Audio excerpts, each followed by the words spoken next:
Hey, it's Josiah. On today's episode, with Jackal joining me as co-host, we are talking to returning guest Jacob Dallas from the Socialist Shelf. And we are finally doing something that Jackal has been wanting me to do for a very long time. We are talking about comic books. Captain America specifically. On this episode, we take a look at how the character of Captain America evolves over the years, looking at his origin in the 40s, his return in the 60s, his rebellious period as Nomad in the 70s, and more. It's a really fun episode, and I hope you enjoy it. But before we get going, I do need to say that you can support this show on Patreon.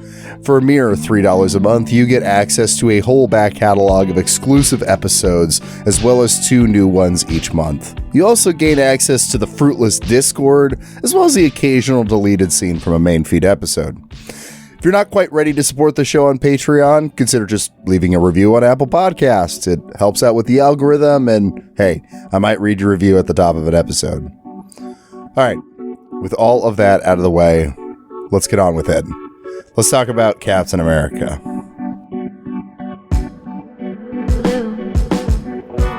You are listening to Fruitless, a podcast hosted by me, Josiah Sutton, as well as Jackal for this episode.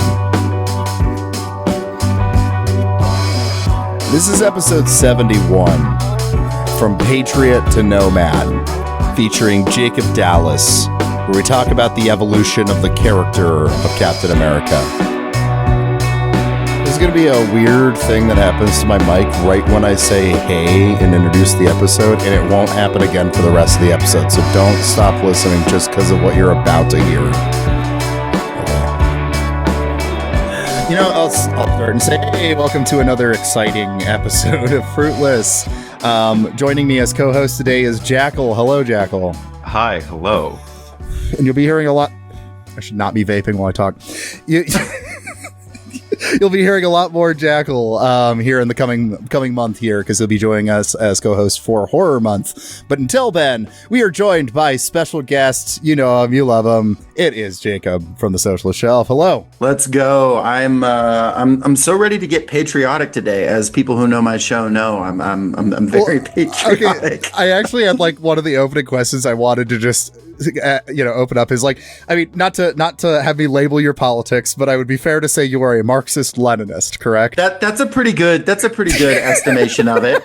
So why is a Marxist-Leninist so into the most flag-humping, patriotic superhero of all time? So it's an interesting question. So first of all, I have it's kind of twofold. The first element of it is I have a very interesting backstory with this character, which I came out as gay for the first time after watching Winter Soldier and being so attracted to Chris Evans in that movie that like the people who were with me were like, "What's up, man?" That's just straight up true. I can't hide that. That's the first time anyone ever heard that. I was just like, "Yeah, no, I'm gay." I mean, we gotta mention. I mean, that was the thing you brought up on the Snowpiercer episode. Yes, it was just. Chris Evans does it for me, man. Because I was on here for Snowpiercer. Once again, Chris Evans. It's crazy. So there's that. And, I followed the movies well enough, and I thought he was, like, pretty neat in that. But as I've, gotten older and gone back to some of these comics that I really liked when I was younger, because I was really big comics head in early high school. And this applies to a wide range of comics. But Captain America, most of all, it's super interesting how he, as a sort of political force, as the writers, as a political prop, are able to use this guy that is so overtly, America, fuck yeah, in different ways, in different eras, what America, fuck yeah means to them. Yeah. And then also their particular idea of America. I find it very interesting. I also find it interesting that Captain America feels like a superhero that really should not have made it out of the 1940s. Like, it makes no sense that this guy is so popular. Like, in some ways, when you look at him, there's an endless stream of comic books from like the 40 through 45 that look like this guy. There was like a guy called Super America at one point. You have all these different characters, and he just happens to emerge still as goofy as ever, pretty much to this day, even in like edgy recreations of him. Still, very much wearing the red, white, and blue, throwing a shield that bounces around, and that this character is able to stick around and basically be considered one of like the leaders of the Marvel universe.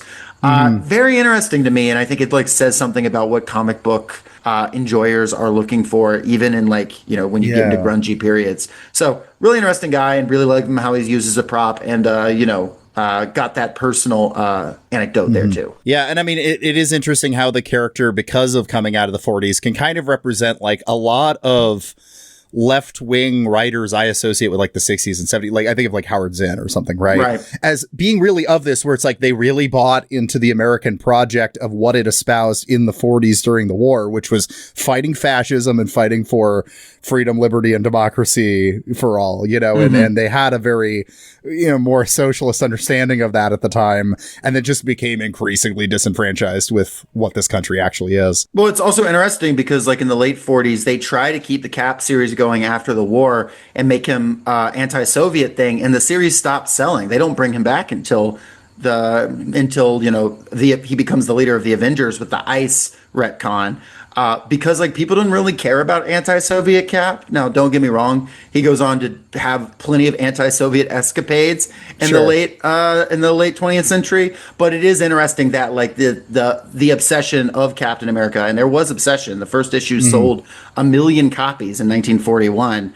Which is crazy numbers even now. It's interesting to see that like that is what people wanted to see, was him kicking the shit out of Nazis. Hell yeah. Jackal, you're the other comic book nerd on the podcast right now. What's your kind of like, I don't know, personal relationship with Captain America? Well, it's interesting to say because like, first, let me lay my cards on the table. I was more of a DC kid growing up. Okay. I watched Batman the Animated Series, the Justice League show, all that was my jam. Good shit.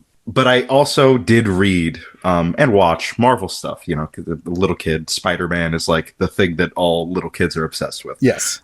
So I was familiar with Cap early on. And as I read more, like the Avengers, like books that he was in, I got more familiar with him. And I thought he was, cool, but like it was only until I read The Winter Soldier, Greg, I think that's Greg Rucka, I think. My copy is over there. I think it's Greg Rucka.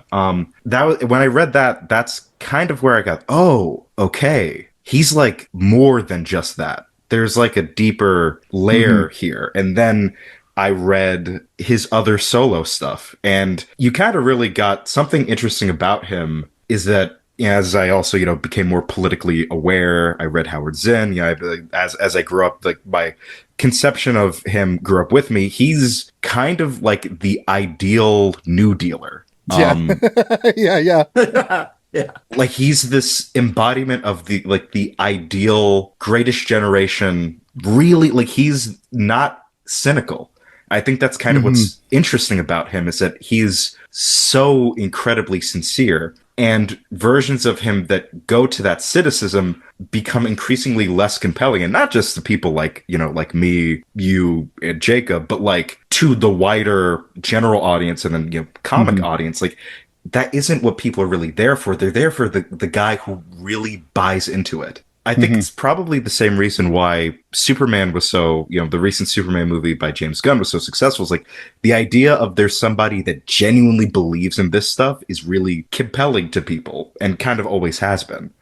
So that's kind of been my relationship with him as a character, is that, especially like, what was that cartoon? Avengers Earth's Mightiest Heroes. That was another one that was like a really great introduction to Captain America as a character who is like that archetype of the man out of time, both when he was thawed out of the ice, but also even from when he was, contemporary, he was out of time even then. And, that's other comics later that fleshed out that Cap has always been like a good guy. He had black friends, he had gay friends, he had people that were marginalized today and were marginalized even worse back then. And he was unique in that he was a guy that didn't hold those prejudices and bought into into that idea. So that's kind of what's always made him, I think, more compelling than people give him credit for, as just like, which he also is like that raw, America guy.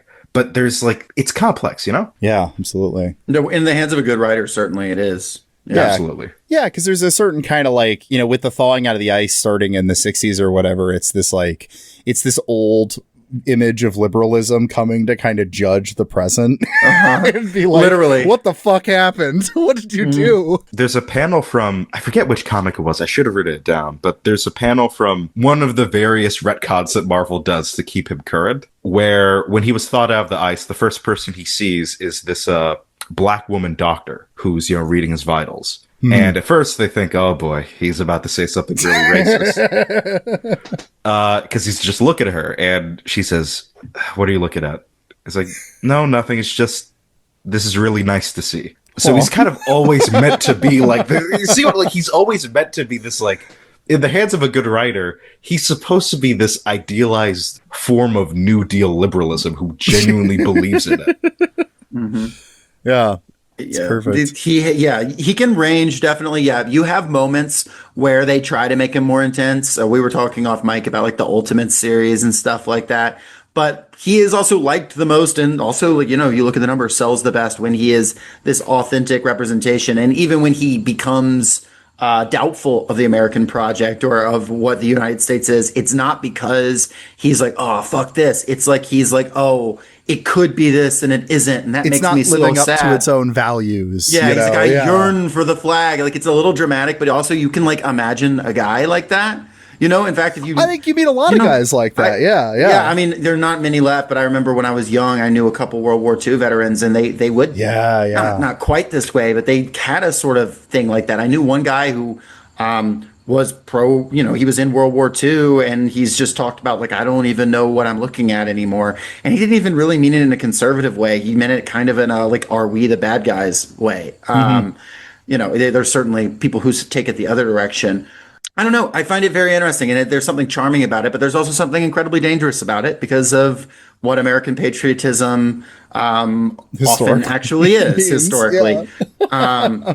And also, if we turn it into, the 1940s United States, if we could just go back to that, obviously, none of us really want that. So it is an interesting, it can be kind of dangerous. And I would say even, in the hands of especially things like the films, the MCU films, which, I mean, they straight up in the Captain America and Captain America Winter Soldier movies had recruitment booths outside some theaters. You can see how that is very easily moved in the other direction. Captain Marvel as well. They went with the whole, like, women should join the Air Force type thing after Captain Marvel. Really sinister shit. No, it's fitting though. I have like pretty much no relationship with Captain America outside of just being vaguely aware of the character. I think as a kid, despite being a, nice, good conservative kid, I was also like, his thing sees America. Like, okay. Give me a bat for fuck's sake. Mm-hmm. No, but no, so I've been kind of watching through some of the Marvel movies throughout this year, although I dipped off for a few months. I need to pick them back up. Just kind of because I've been an MCU hater for a long time, so I'm trying to give them a fair shake. And mostly I've just been vindicated, but you're almost completely vindicated, especially the last 5. With some of the exception only being like Winter Soldier or whatever. But my girlfriend Kelly just fucking hates Captain America. And the reason is that she had an ex who was in the National Guard while she was in college that she dated who would cosplay as Captain America all the time. Oh no. He like cheated on her. He's a terrible guy. Oh my god. So she associated with that. But the thing I keep thinking about, this the funniest detail, was he was also a big Yang guy, this ex.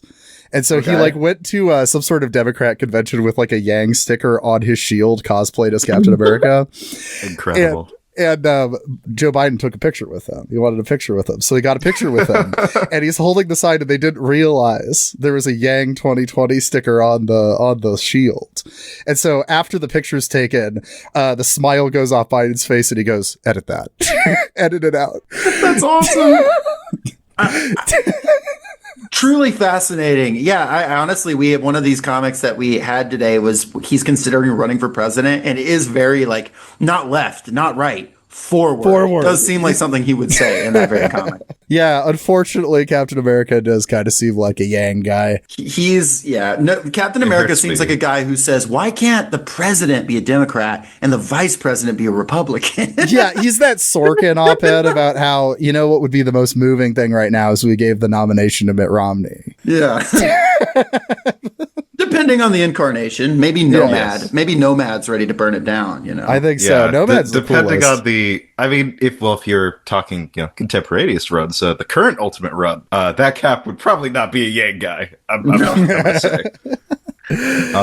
Also, it was not. I feel very bad for this. It was not Rucka who wrote The Winter Soldier. It was Ed Brubaker. Ed Brubaker. That is. I just associate those two as those two really good writers. So they fuse in my head sometimes. Well, do we want to go maybe we could go chronological? I think that seems like the best way to do it here. Mm-hmm. So I'm going to share my screen here real quick. Yeah, so we're going back all the way to the 40s here. And I should say, Jacob sent us a very nice collection here to have us read through. So maybe actually, before we dive in, what did you send us to read? Yeah, so I decided to just kind of go through a few eras, and there's definitely a lot more that we could have gone over that would have been interesting. But sure. I went with the original issue back in 1941, which is a very iconic cover of Captain America punching Adolf Hitler. Goes hard.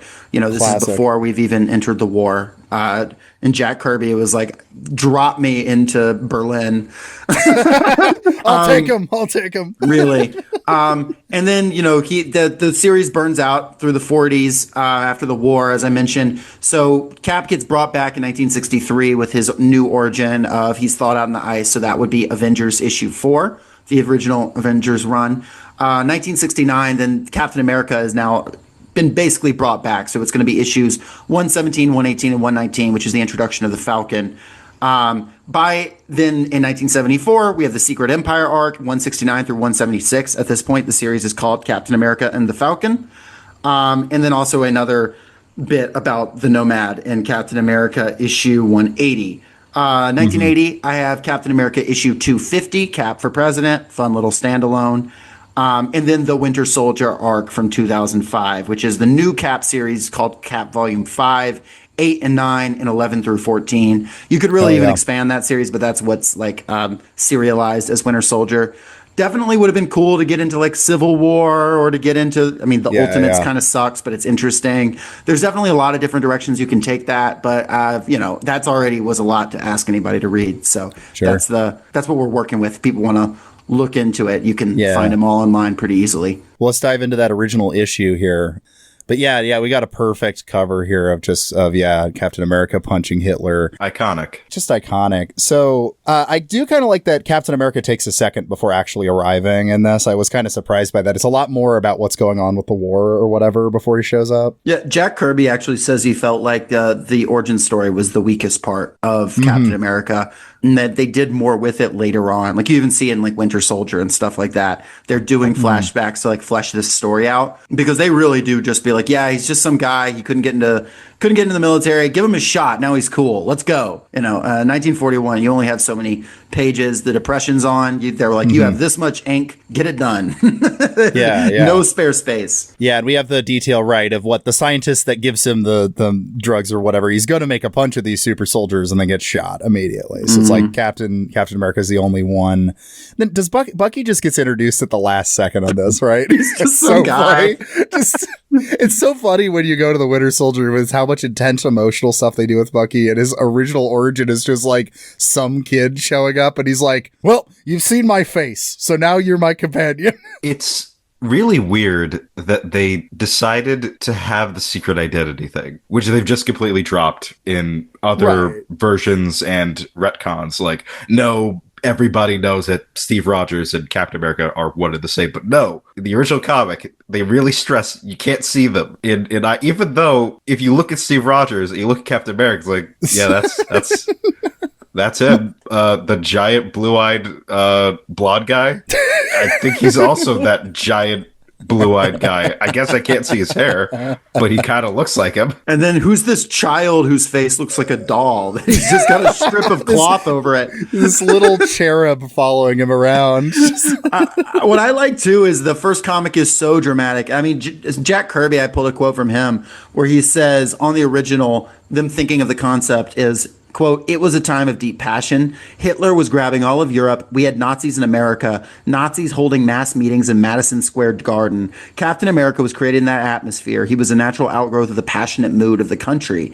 And it's funny because like the first page, you have them talking about the enemies of democracy, where it says, "As the ruthless warmongers of Europe focus their eyes on peace-loving America, just as great as the danger of foreign attack is the dreaded fifth column," you know, and then the fifth column guy immediately goes, "Death to the dogs of democracy," you know, so they're really, and it's funny because apparently the American Nazi Party like had protests outside their offices over this, so they were making the right guys mad. They were making the right, as cheesy as it is. To which Jack Kirby had to be held back from going down there to beat them up.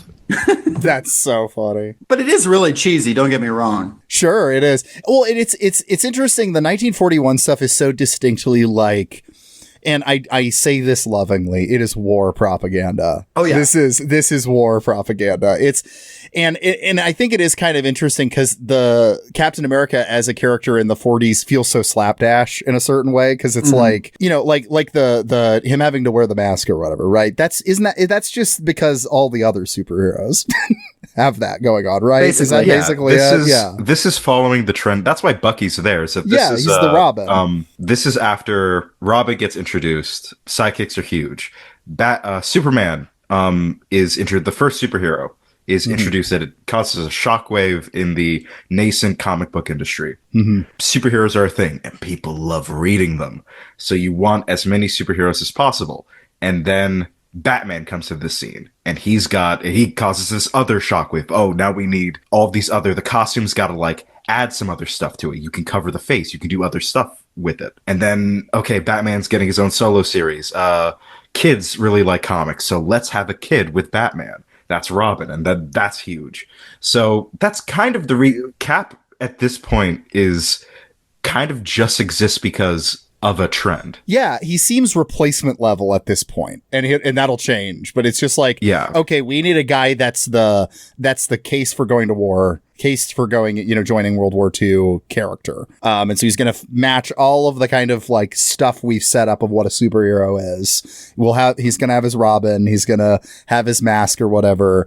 And it's still like fun stuff, but it's like at this point you could tell it's like a character that's going to be really loved and then just go away very fast because it's just it's of this moment, you know. They literally have, I mean, like at the back of the comics, things like, "Kids, do you want to be like Bucky? Join the Sentinels of Liberty and turn in Nazi spies near you." Like it's saying, it's like actively, there are some issues of this, not the one we're reading, that have ads for adults that are like, and kids, they're like, "Tell your parents to buy war bonds." You know, when we're getting into like 43, 44. Like it's not, you know, the Captain America movie that they made in like 2010 or whatever literally has some of this with Captain America being a propaganda guy in the live action film trying to sell war bonds. Yeah. That was actually part of what was happening when they were writing these comics back in the day. That and being like, hey, like fuck Nazis at home. That's a real thing.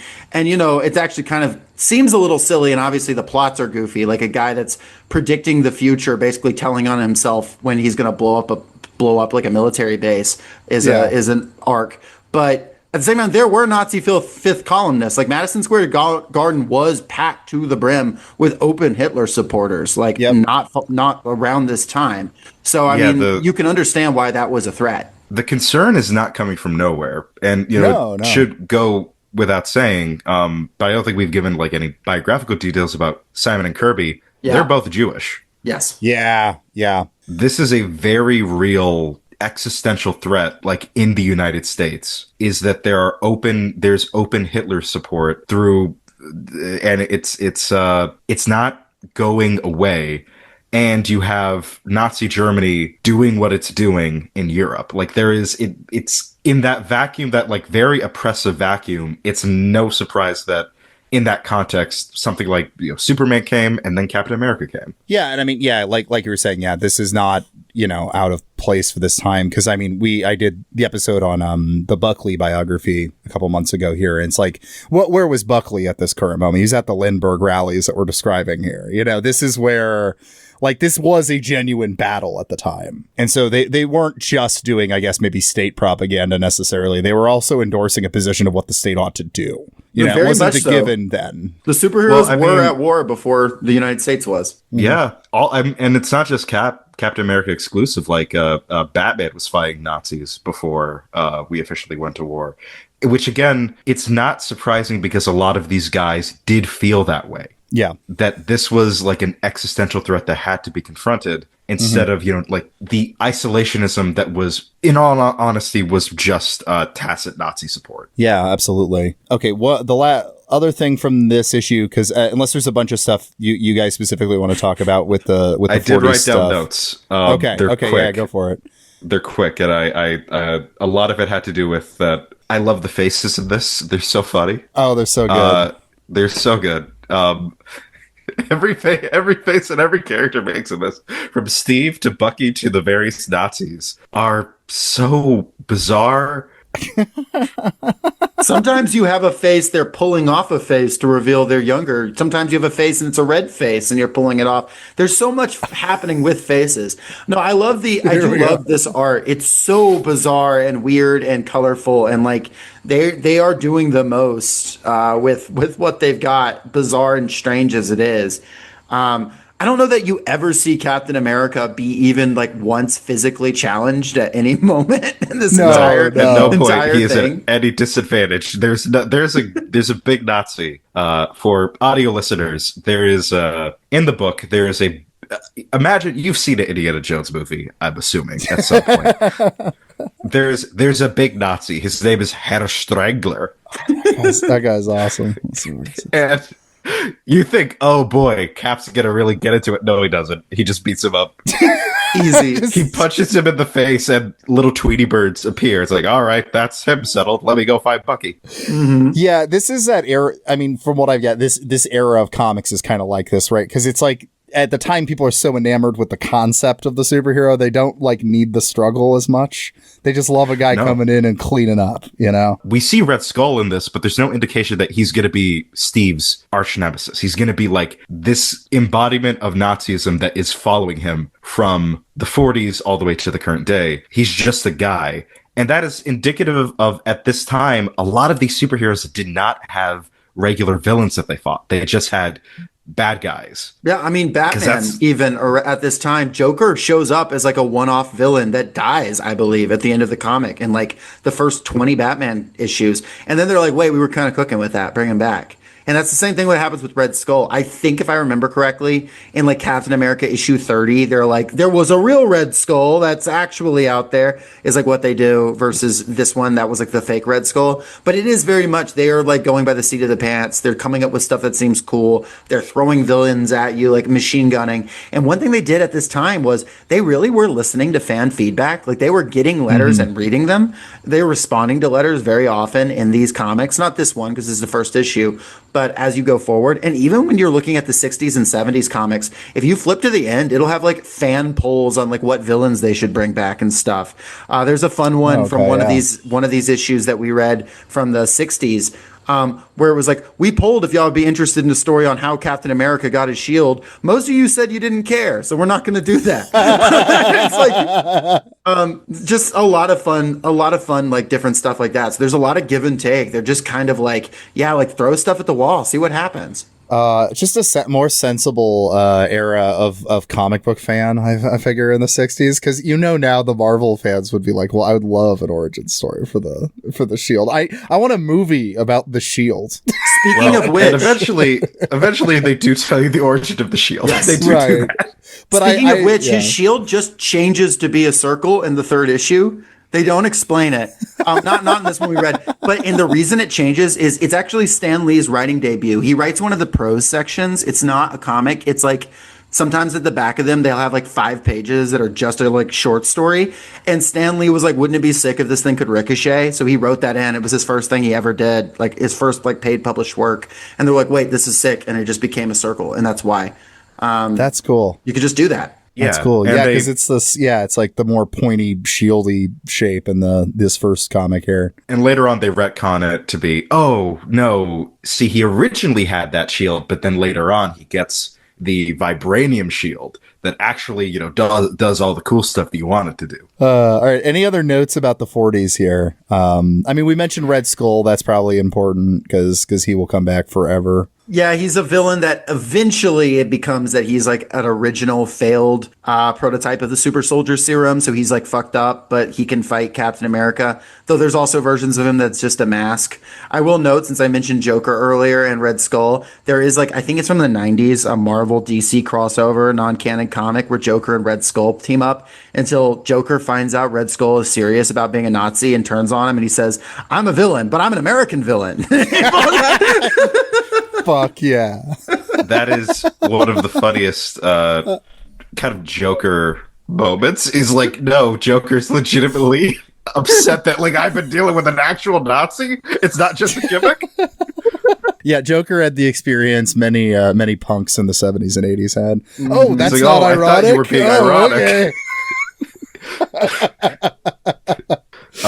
ironic. Yeah, Red Skull becomes a big deal, not just to Captain America, but for other characters in Marvel. He's a big deal in the broader Marvel universe because he's the head of Hydra, which are the prototypical fascist bad guy that rears their head at every the Nazi Germany living on into the present. It's covert. Yeah. And they did some interesting stuff. I think it might have been even Ta-Nehisi Coates that was doing some interesting stuff with Red Hood taking on a Jordan Peterson kind of angle as the evolution of what the far right does in terms of gaining traction.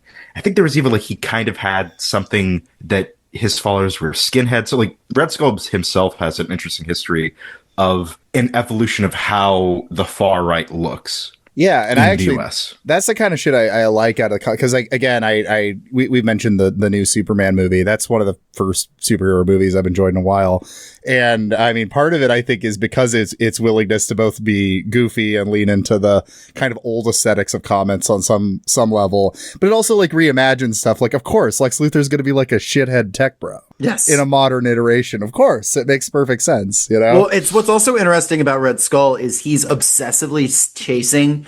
At least in modern iterations. And when I say modern, that's post 1960. Yeah. He's chasing esoteric knowledge in the way that actual Nazis did. Nazi Germany was into some obviously they were into weird shit, but they were into actually researching fairy tale level stuff. If you look into some of the stuff Hitler believed in, talking to psychics and stuff. Yeah. And Red Skull is Hydra is reimagined as it was the occult division of the Nazi Germany, and then they're able to survive by being taken in by the American government. Getting Operation Paperclipped into the American government is part of what goes on in the Marvel the Marvel continuum, which is why Winter Soldier is one of the Marvel movies that I think is actually interesting and takes some risk, and they retcon everything by being they're able to just take down all those Nazis and it's all over now, right?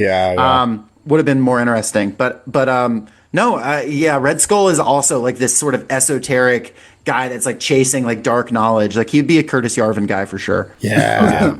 He's, I think that they kind of denazify Hydra in the movies. Yeah, that was one of the things I didn't like. Yeah. Big mistake. Yeah. That's not the case in the comics. Hydra is a Nazi organization. The best way to say it is that they are the logical outgrowth of the Thule Society in the SS. That is the point of them. And Red Skull himself is essentially Himmler. Okay. In terms of the things that he believes. So it's interesting to see a version of the Red Skull here that is just supposed to be a bad guy. And I think that it probably was, that's actually a really cool design. Let's use it again. But like Captain America himself, he becomes, as he's reintroduced in the 60s, you see these layers are added to him with the times. As he's to further complicate these characters, is they're not just propaganda figures. There's something more to them. Yeah, he's not just a bad guy who worked with Hitler. He's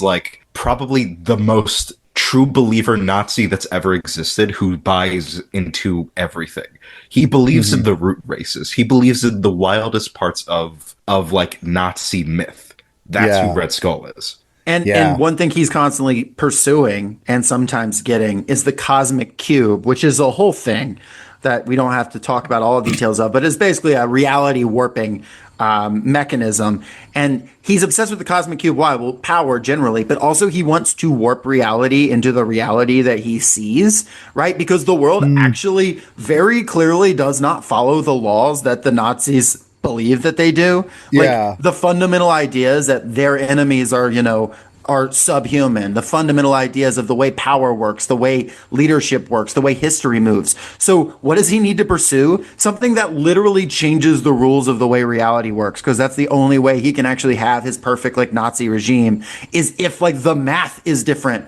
He has to like dialectics is against him. He has to undo dialectics. It's to get to whatever about it. It's very interesting. And also like the cosmic cube is important for all kinds of different shit.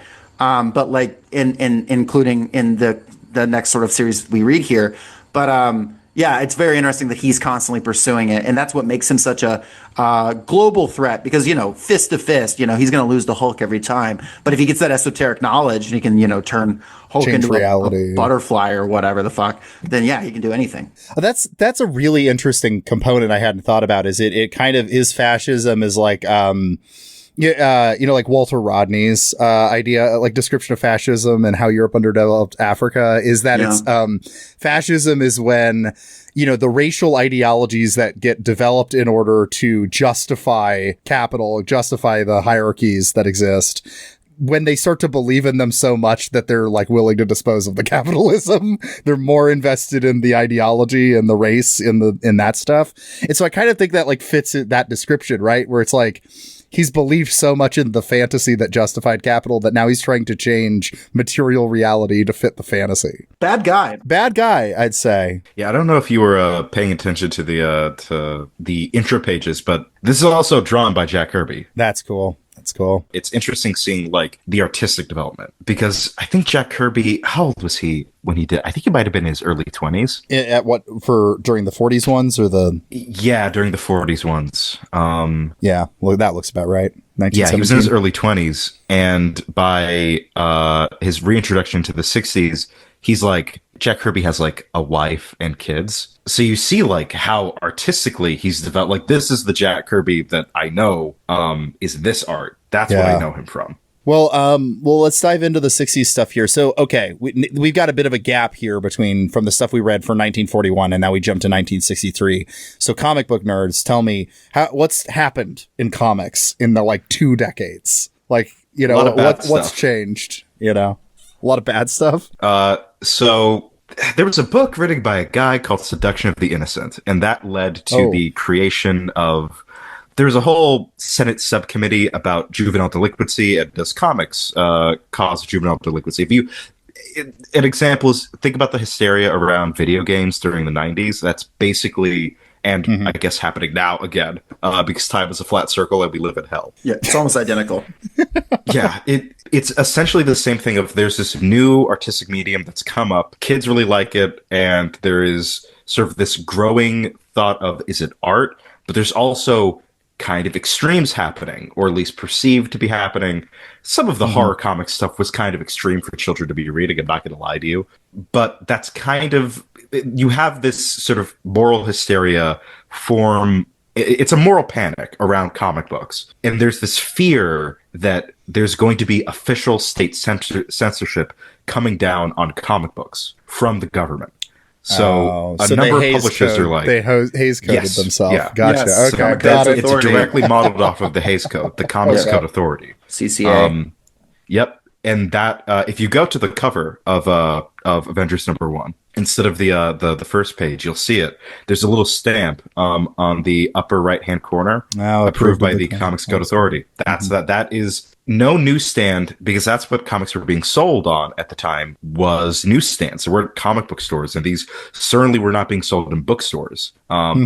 They were being sold at grocery stores and newsstands. And newsstands that got comics that did not have the stamp of approval, they would put it back in the box and send it back to the publisher. Okay. So there's this shrinking period. Superheroes go out of vogue. Horror, like the kind of genre diversity you have for comics, just completely go out the window. It's basically only super stuff, and it's very neutered.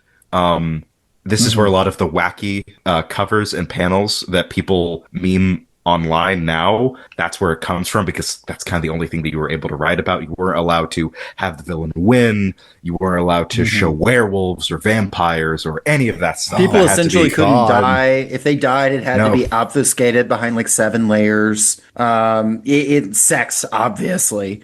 Right. Not. I mean, the amount of things that were in it really, and it was tied to these restrictions around like buying and selling, which I mean that there was a lot of that going around in this period, what between the Red Scare, self-censorship, and overt government censorship, and this was just kind of a part of that like purity culture. So this is like the 50s we're talking about here, really. 50s, early 60s. But it goes longer than that. It does. Okay. The code itself exists for a while until, well, briefly, kind of when we get to the 80s, because you go into a comic book store now, you might see the code isn't there anymore.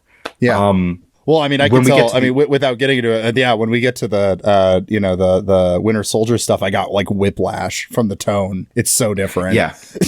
So that's a part of it, is that. But even here, and this is kind of what the Marvel era is kind of remembered for in terms of its history, is that this is the era that you kind of see people kind of pushing back against it to try to add stuff, to actually write stories instead of just these sanitized tissue paper that I guess that toddlers are supposed to read. That is kind of the expectation that comics had. It was not actually treated as an artistic medium. These were just things that existed that I guess is supposed to just buy time. But it's kind of around here where the Stan and Jack period of Marvel famously is where you have that pushing back, and the Avengers is one of them, where, for one example, there's like personal drama that wasn't really there in other code comics. Like, characters don't get along with each other. They have inner conflict. They're not sure of themselves. And that's a big part of Captain America here, is like he has a ton of guilt and a ton of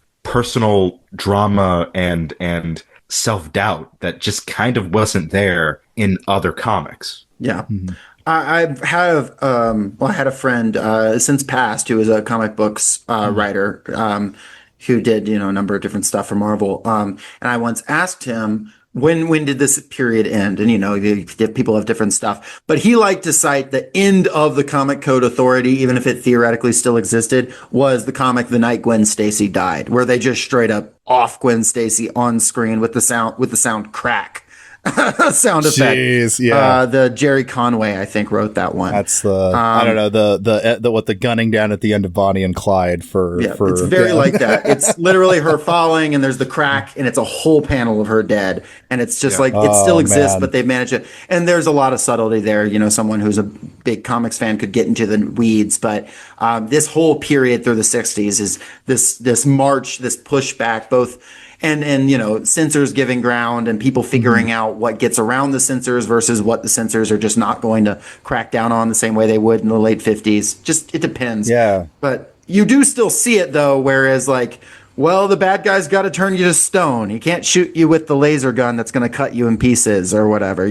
Some of that is still happening in this Avengers issue 4, Captain America Lives Again. Yeah, so in this issue, we Captain America's back, and so again with the history of we are so back, and with the history of comics, I have to ask, like, were there real diehards at this time who had been like following these characters since the 40s, or was it really just a kids only thing at the time?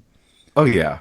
Okay. Yeah. Because I have to imagine it hit so hard. If you were like a 40-year-old comic nerd, I'd be like crying. It's like, oh, it's the guy from like when the war was happening. And oh no, it was absolutely a thing. And also I remember reading about this years ago.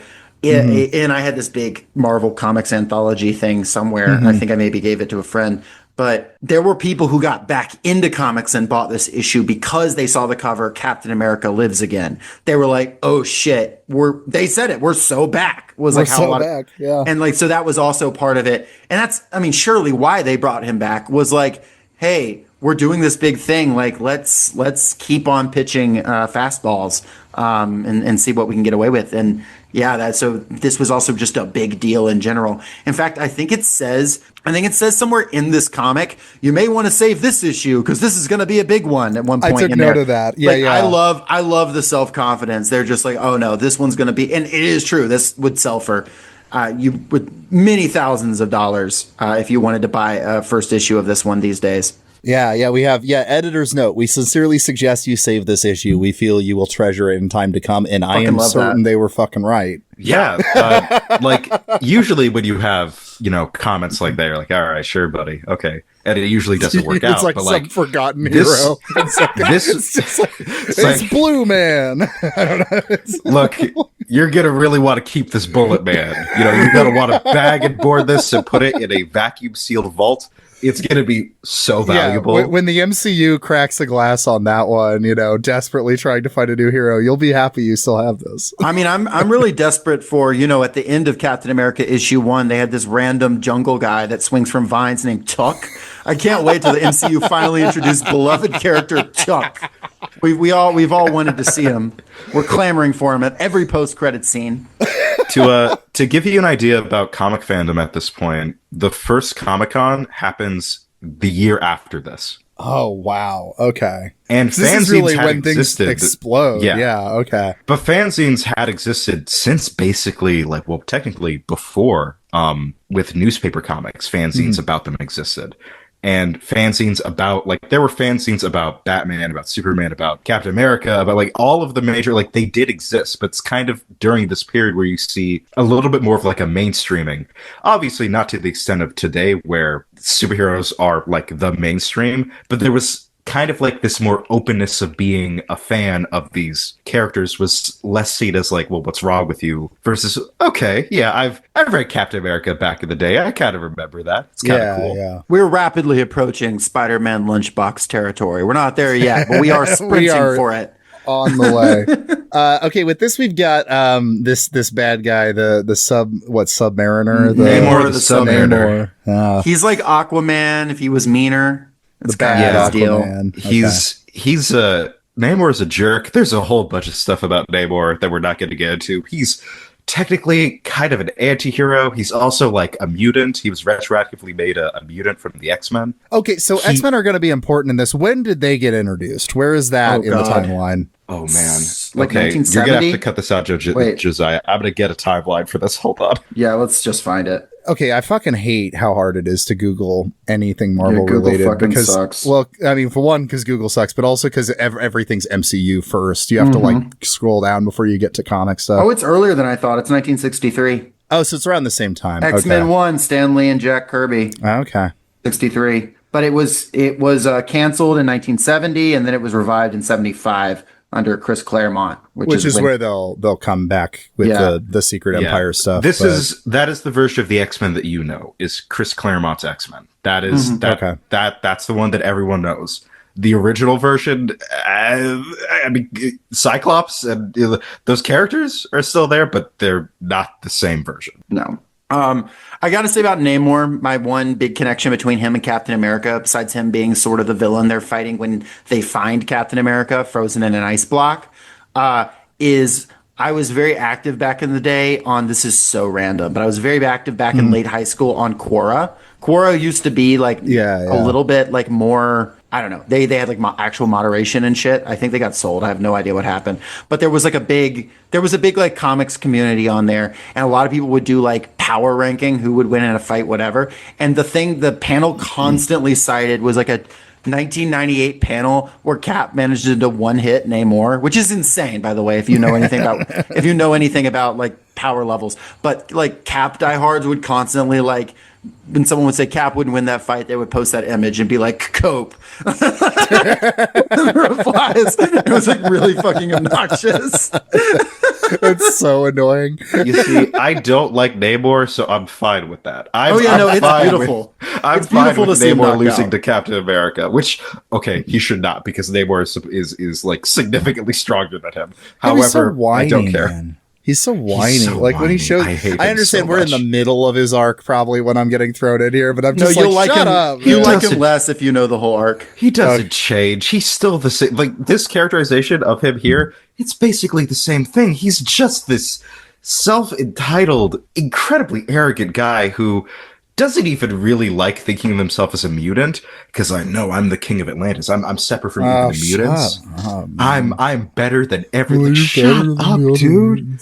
It would be even cooler. Like, and he's not even like, he is just Aquaman, but like different too. Like, he is like a pretty blatant Aquaman ripoff too, so it makes him even like less. Yeah, I have no feelings for Namor at all, and I don't think he's even shown up in the MCU. Like, that's how little anyone gives a shit about. He did show up in the MCU. He is he's in Black Panther, the Black Panther sequel. I haven't seen the sequel. They make him more tied to South American mythology, so they add like something interesting. Okay, I am the wrong. If you're a Namor head, look, we've all got our favorites, so I'm not gonna, yuck your yum. But get a better superhero, man. Namor sucks. Well, Namor also just attacks some random Inuit people here in this comic. Yeah. So I was gonna move us to this. So, a theme on this episode is going to be Captain America and race. And here's where we dive right into the first of that. We'll get way more into it later. But, maybe not the best depiction of Inuit people, I'd say. Worshipping a frozen guy in a block. Don't think that's accurate. Do that, no. But it is how Captain America gets busted out, because Namor picks it up and chucks it at him because he's being an asshole. He's being an ass. I mean, that's the thing too. Is like, okay, if we do take it seriously, these Inuit are worshiping this. That he's just like, I took your god. Bye. Like, fuck you. Asshole. So it's Captain America frozen in ice, and I guess Namor doesn't even fully break him out. He just chucks him in the ocean and he slowly melts. And then he floats over to the Avengers. Perfect coincidence there. And I really again, I could feel the hype of like, if you were in your 30s in 1963 and a comic book nerd, how awesome this would be too. Like, having all of your favorites now being like, oh, is this the guy from the Legends? Is this I don't know. Yeah, they find him and he's like covered in seaweed. They see his face. And then you have a whole thing where he like walks around New York City and he's like impressed, the TVs and like different manner, you get a whole thing like that. It's not as dramatic as the new rewrites of it, where like he's just like, what is a cell phone? And not as annoying. There's still some stuff. It's got a little bit just to be that. As like, I feel like the Captain America character in the MCU is so obnoxious because it feels like he doesn't really have the idealism and stuff that makes him compelling in the comics to the same level. All he is just a guy that's like, whoa, that's a cell phone? Oh, cars are faster now. Right. Yeah, he's Sylvester Stallone's character from Tulsa King, basically, coming out of prison and being like, "Oh, they got pronouns now. I don't know about that." And it's like, what's this mythical land of Oklahoma?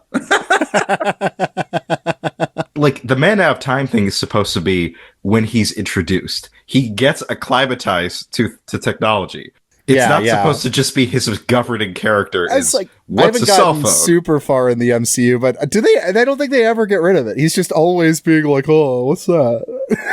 As far as I've watched, he kind of, maybe not the last couple, but the last couple don't have enough screen time for any one character because there's so many guys that like, just have them walk on screen. The character pauses and looks at the screen because you're supposed to be clapping. They throw their thing and then it cuts to the next character and they do it again. Pretty sick. Yeah, that's pretty good. Great. Cool. Yeah, here I found the panel of him being like, I wonder if the youngsters of today who've grown up with it realize a truly wonderful thing television is to one who had never seen it. So.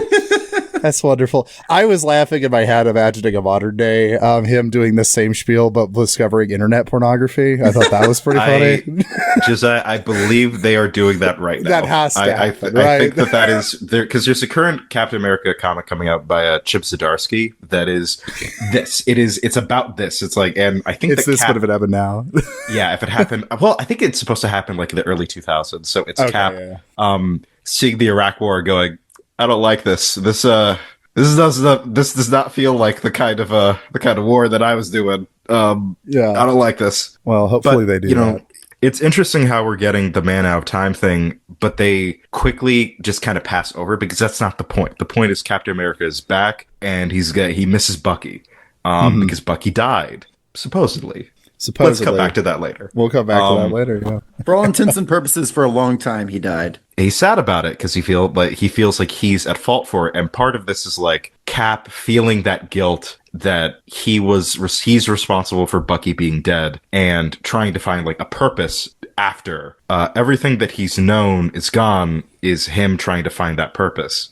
And he finds that by fighting broccoli-headed alien and Namor the Fishman. I like the broccoli-headed alien guy. I'm trying to find that guy. Broccoli-headed alien, who was apparently the like myth of Medusa, came from him. And they just throw that out there. That's awesome. They love to do that in the 60s. Funny. Is just be like, he must be Medusa. Well, on to the next thing. That they love to do that shit. Oh yeah, so it's cool. A funny detail though, because he turns people into stone, right? That was his for like 36 hours or something like that. Yeah. Oh, okay. Wait, is this? I think the broccoli-headed guy's in the 69 stuff. Am I making that up? No, there's definitely an alien that turns people to stone in this one. If you scroll the bottom, you might be able to go to the next because I think it's like chunked into. Yeah, it's in there. Maybe. No, that's issue 5. It's weird. Like why he's not showing up there? Well. We collectively hallucinated him. Yeah, he doesn't just collectively imagine the broccoli-headed guy. That's crazy work. I took notes about it. I know he exists. It's okay. There he is. Oh, there he is. Yeah, there we go. All right. Yeah, because he landed here like hundreds of years ago, but has been stranded on this planet, and so they have him like the Romans discovering him or whatever. They just like introduce the alien from Kurt Vonnegut's Sirens of Titan, and then he just leaves. It's awesome. That's the great part about 60s comics is that just happens, and that's not a big deal. We'll just move on from it. It's the main villain of this is not the broccoli guy. I prefer that way more than like the MCU thing of like, okay, he's going to need a separate movie to explain who he. No. Mm-hmm. Just be like, yeah, this guy was Medusa, I guess. All right, moving on. Duh, yeah.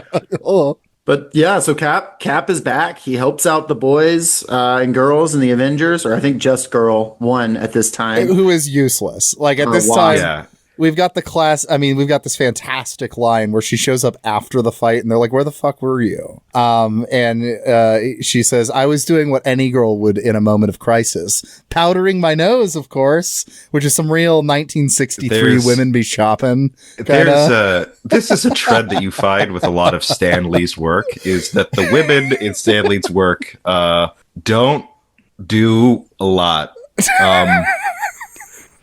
The exception to this might be Sue Storm in the Fantastic Four, and that is Stan Lee tries for her to not do much. He tries. She doesn't, which sucks because like other writers will like make Janet, a very interesting character, but she doesn't do anything. Though also, since we're talking about Stan Lee here, I should say the way that this comic was made is not the typical way that you are probably thinking that it was made. What do you mean? It is made through a method called the Marvel method. Ooh. So what happens is Stan Lee gives the artist, Stan Lee or a writer gives an artist a pitch. Just sort of like a broad outline of this like this with these characters. And then the artist comes in and then draws the book and does storytelling and decision making. And then the writer comes back and at least Stan Lee would do is like, oh, okay, so let me just scribble. He says this here. He says this here. He says this. We'll put dialogue balloon here. We'll put a caption here. So you would have a disconnect where the story that Jack Kirby was imagining and the story that Stan Lee was imagining are different. Are not necessarily the same story. It's a very similar process to how video games were made until like less than 15 years ago, where you would have the level designers make everything and then they would tell the writers, they're like, all right, go for it. And then they would have to like piece together a story that like there's a jungle and some lava places and the top of a tree and a cave. And they're like, well, this is how it happened. Like that's very much how like a lot of video games are made until whatever. And now they're like, at least for the most part, realize, hey, that's a bad way of making a game. The same thing with, I guess, these mediums, that it takes some time to figure out the ideal way to do the process. Though I will say that I doubt, I'm sure that they were enjoying the way they did it, and it definitely leads to some interesting results here and there, like some really like kind of bizarre stuff. But yeah, you can definitely see things and be like, those words and images are fundamentally disconnected a lot of the time. Well, let's fast forward a little bit, go deeper into the 60s. Well, we'll go to the end of the 60s, beginning of the long 70s, really. Yeah, Stanley has decided to become woke, folks. At least that's when I was reading some criticism of this from like white nationalists at the time. I was like, I guarantee you I can find it. There's not a lot remaining just because, it was like, it's not like there's an internet trail.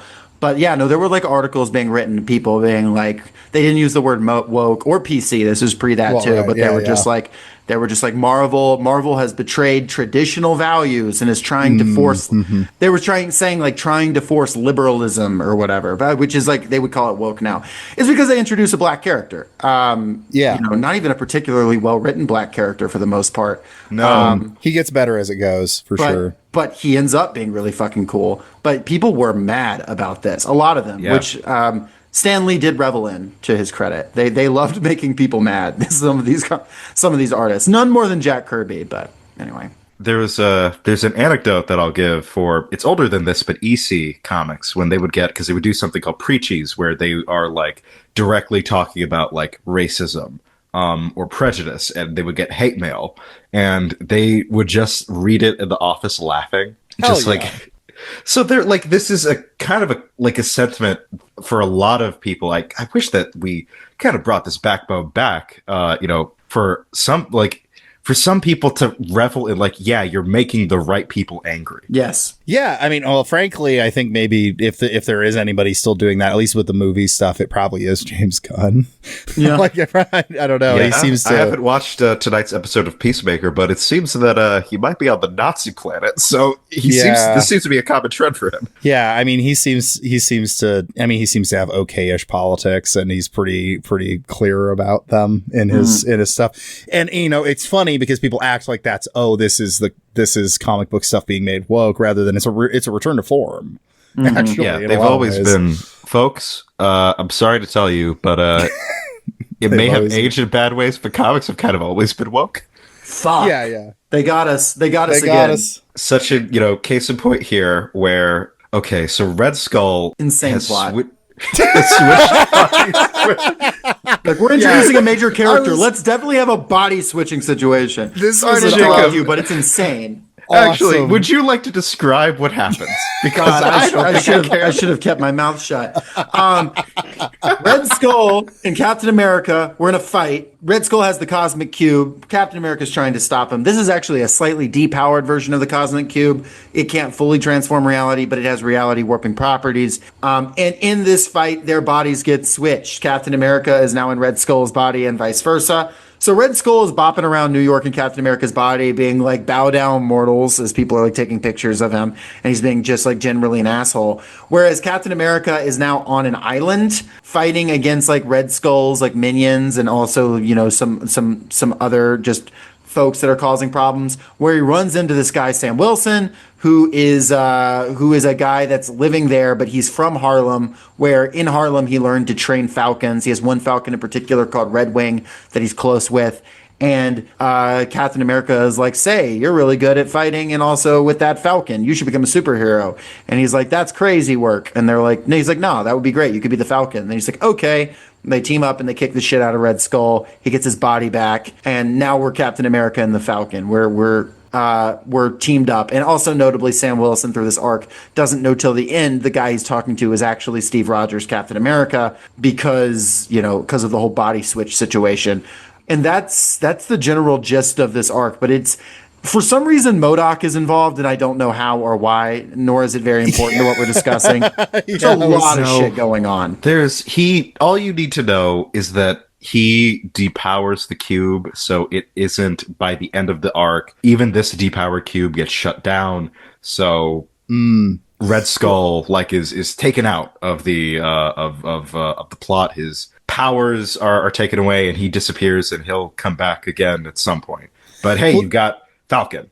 This is such a we're in such a different era of comic books now because of late 60s that I was thinking about this with the whole convoluted plot we just described there is that this is very reflective, I think, of what the kind of what was in the zeitgeist at this moment, which was like, okay, we're not able to just do these simple like good versus evil stories anymore, like the 40s. It's not like there's the Nazis and the us. It's like a web of like it to me. It's reflective of like the state of espionage and intelligence agencies and stuff. Like there was a sense of paranoia at this time where it's just like there's all these different powers with their fingers in different places and you don't know. So it's like two different evil guys undermining each other by accident is essentially what happens in this story, right? We're no longer in the era of this straightforward, there's this force and this force. It's like vying powers and they're playing mind games with each other. It's an era of psyops, that's part of it. And part of it is also it's become a bigger and bigger industry and they want to sell more issues. They have more concurrent arcs happening, right? It's not just one Avengers comic. It's everybody's got a spin-off comic and those comics will inform you of what's happening. And it'll even at the bottom have like an asterisk and tell you where to go, which is useful. But and I will say it's not like these comics are particularly super expensive or anything like that, but they're trying to draw you into the broader universe. They are trying to make a broader narrative, not just one-off stories, not just hero and villain of the week, though of course there's a lot of that, but this is all part of a bigger thing. This can all be referenced later. That is a big part of the why you have things like Comic Cons happening now and more interconnection of all this stuff, because like this is now part of one grand story. Ever since you introduced the Avengers, you have really like as a thing, now everything is connected to one another. Now, if anything bad happens, you can say, well, where were the Avengers when this was happening? Now, in the movies, you have certain constraints around that. But in these comics, for the most part, whoever is just going to show up whenever. And if in the continuity that doesn't make sense, well, you're going to have to go buy this other guy's comic to do it. So there's definitely an economic element here, but it's also just the element of an expanding mythology. And everybody here is working in the same office and they want to keep it as internally consistent as they can. And they care about this universe as chaotic and wacky as it is. And now this universe is got the Falcon in it and this outfit that is, God, I wish they had kept this for the movies. This green, tight green suit that is sleeveless and it's got a V that goes all the way down to his abs. There's like pecs are completely revealed and a mask that covers like almost nothing. So sick. I think it looks awesome. Get Anthony Mackie in this stat. Hell yeah. Oh, it's so good. And I was, you mentioned like the little notes and stuff of like where you can find stuff. I appreciated the little notes, and I think it's why some of the MCU movie stuff doesn't work as well as this, because I never felt lost while reading these, because there would be a little blurb, whatever. I'm like, I don't know what the fuck that is in the bottom. That's just quickly like, that's this. You can go here if you want to learn more, but it gives you enough information to understand what's going on in the story that like, I think that doesn't transfer well to like once you have, a billion movies and shows and stuff where you need to watch all of it. Cause there's not really easy way in a movie to just quickly go like, okay, this is who S.H.I.E.L.D. is. Okay, bye. In like, if you watch Doctor Strange 2 and you haven't seen the limited run Disney Plus series WandaVision, then you don't understand the entirety of Doctor Strange 2. Like at this point in the films, it's crazy. Versus, I think this is something to kind of go that I think that this is one of those things that just works better in the medium. Yeah. This level of interconnectedness works for comics because you just need that little blurb and that's it. Okay, let me go find that. And you're given all the context you need, you can go back to it. But I will say that even though we're kind of just dropped into this insane plot, this insane body switching plot, I didn't feel lost. Like I figured out what's going on. Yeah, it's switch bodies. I think it works, and this is maybe something that kind of comes with the territory that this reminded me of like being a little kid and going to a comic book store and going to like the dollar bin pull boxes where you just like pull a comic and where you just pull like a random comic and you don't know the context to it. There's no available, but you just read the story there and it works. Like even though there's obviously other plot threads that it has, it can exist in a vacuum, and you're kind of given all the context that you need if you already like know the basics of who Captain America is and who Red Skull is. You get it. Now, who is the giant guy? Who's the giant head? And the beekeeping guys, don't worry about it. It's not that important. I love at the end of this comic too, just teasing the next one. It goes, next, Cap goes to college, which is crazy. It's incredible. If I had more time, I probably would have checked that one out. It's like some supervillain attacks so a college campus. Yeah. Does he have to go undercover? Like, does he have to 21 recall. Jump Street it or whatever? That'd I'm be not awesome. sure. I hope literally so. flip forward to just look at it, but that would be sick if he's like signing up for class and it's just like intimidating some freshmen. It's huge. Or like getting really mad, like how they're teaching World War II or something. That could be pretty funny. I don't know. That didn't happen. The Human Torch killed Hitler. He didn't kill himself. That's true, by the way. That's true in Marvel canon. Hitler did not kill himself in Marvel canon. It was not the Fantastic Four Human Torch. It was the robot Human Torch. He burned Hitler to death. And I believe that in real life. I think that's true. Mm-hmm. Yeah, I don't believe the lies that the mainstream media is telling you about World War II. Yeah, I've got a revisionist interpretation of these events. All right. Well, let's see. We could jump ahead here to. Okay. Last thing about this one I did want to say was he makes a weird comment. Captain America makes a weird comment to Falcon. So is the island they're on supposed to be Haiti? No. So why does he? Okay, because he says the line, that he said that the Falcon sounds more Harlem than Haitian. He's a black man on a tropical island. That's basically it. Got it. All right. It's alliterative. I almost didn't comment on the racial stuff here. I was. Stanley meant so well here. He meant so well. But this is so bad. Yeah. Oh, God. It's the dialogue. And it gets even worse when it's like the girlfriend in the next one. Yeah, we're about to get to that. I got a lot of notes about that. It's rough. But it's like good. It makes me think of a lot of like, I don't know, exploitation movies that were coming around this time, stuff like that. Yeah, where it actually has pretty good politics. It's just really ham-fisted about them and stereotyping every character. But it's like still supportive of a native uprising is what happens in this, I almost want to give it a pass because their heart was very clearly in the right place with Falcon. Yeah. And this was a risk, like introducing a black superhero in this way, like this was a risk. And they got, pushback from it. And every time you introduce a black character in a comic, you always get pushback, always. But man, he gets better written as things go on. And I much prefer I do like his characterization here. He's not, I think we were chatting about this before recording. Jake and I much prefer the characterization of him as like this inner city pigeon guy instead of being like a Marine. So because that's how they do it in the MCU, right? I'm trying to remember now. Yeah, he was like a guy who got given an exoskeleton to fight in Afghanistan against the Taliban in the MCU. So much of I think of the problem with the MCU isn't even the MCU's fault. It's that it came out during the War on Terror. You know what I mean? And so like it just the politics that it was picking up in the air were so fucking crazy. Like I do, all kinds of things to interrogate there. Yeah, I might have to do like an Iron Man episode at some point. God. Oh, please, let's do an Iron Man episode, please. So much. Josiah, I'm begging you. I already have to. I already this have opened to a thank. Door. I mean, I have Jacob. I have to thank you so much for this. You have allowed me I have been trying to get Josiah to read a comic book for window. years. I'm not exaggerating. This has been.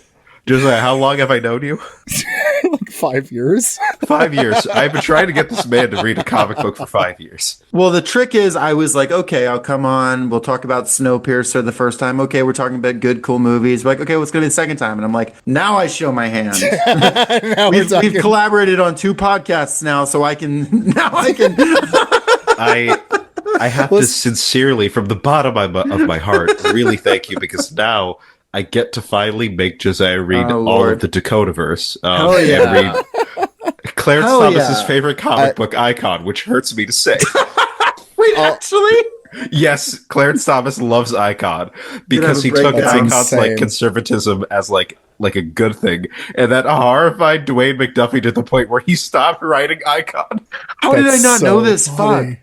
Oh my god. Oh my god. Well, that's okay. Stuff to put in the.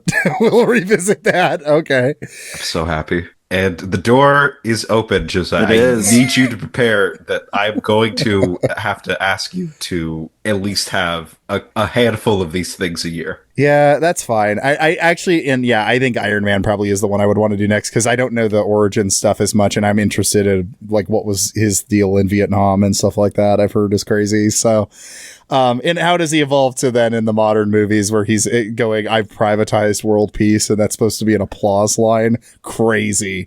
Let's talk about Let's talk about the Falcon.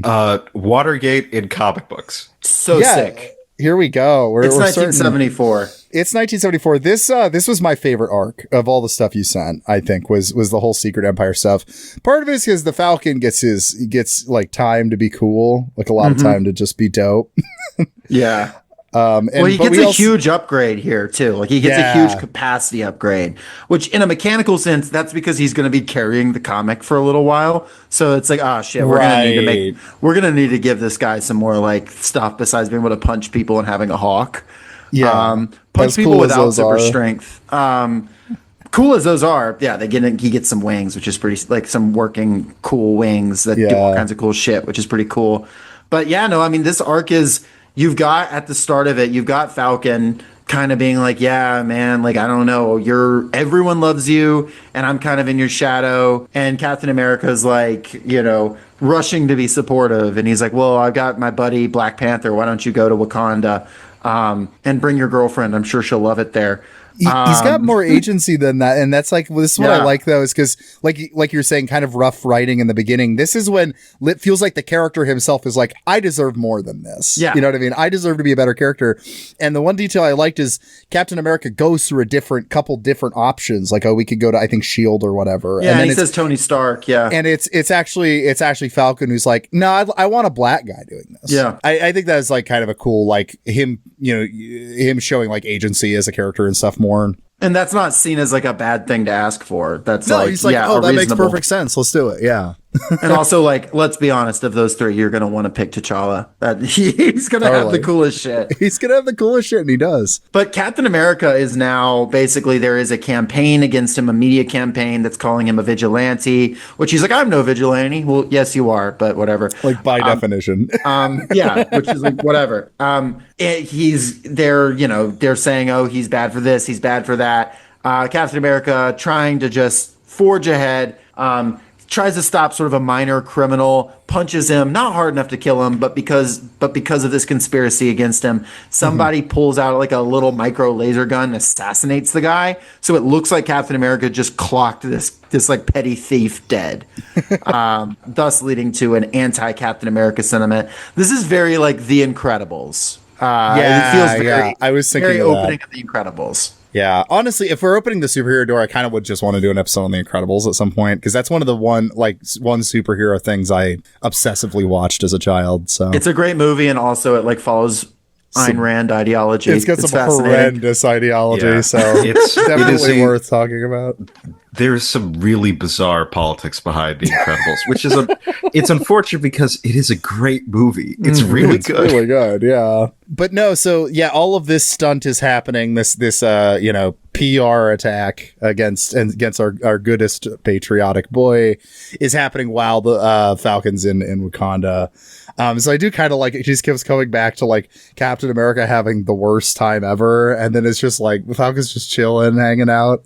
His girlfriend is like, for some reason, really mad that there's not like a nightlife in Wakanda. I'm not really sure what that's supposed to be about. What's going on? Did y'all have that? any read on like what the whole Layla thing is? Is there anything to say about that? Oh man, okay. I think Jesus Christ. So it seems what they're doing for her is that they're trying to put it that she's upset that one, there's not a nightlife and that there's like nothing happening in Wakanda. And the point that T'Challa makes is, well, there is like a nightlife, just that there's no crime happening in Wakanda. This is a utopia. And Layla is written as someone that likes the ghetto. basically. Yeah. That's the characterization that she's. There's a whole. I'm not going to go through all the notes I had for Layla because there was a lot because I did not care for the characterization they had. Basically, that Layla is upset that like there's nothing going on in Wakanda. There's no conflict. There's no, which is you get sort of the implication like she wants that, like because that's interesting. Those are things that are happening.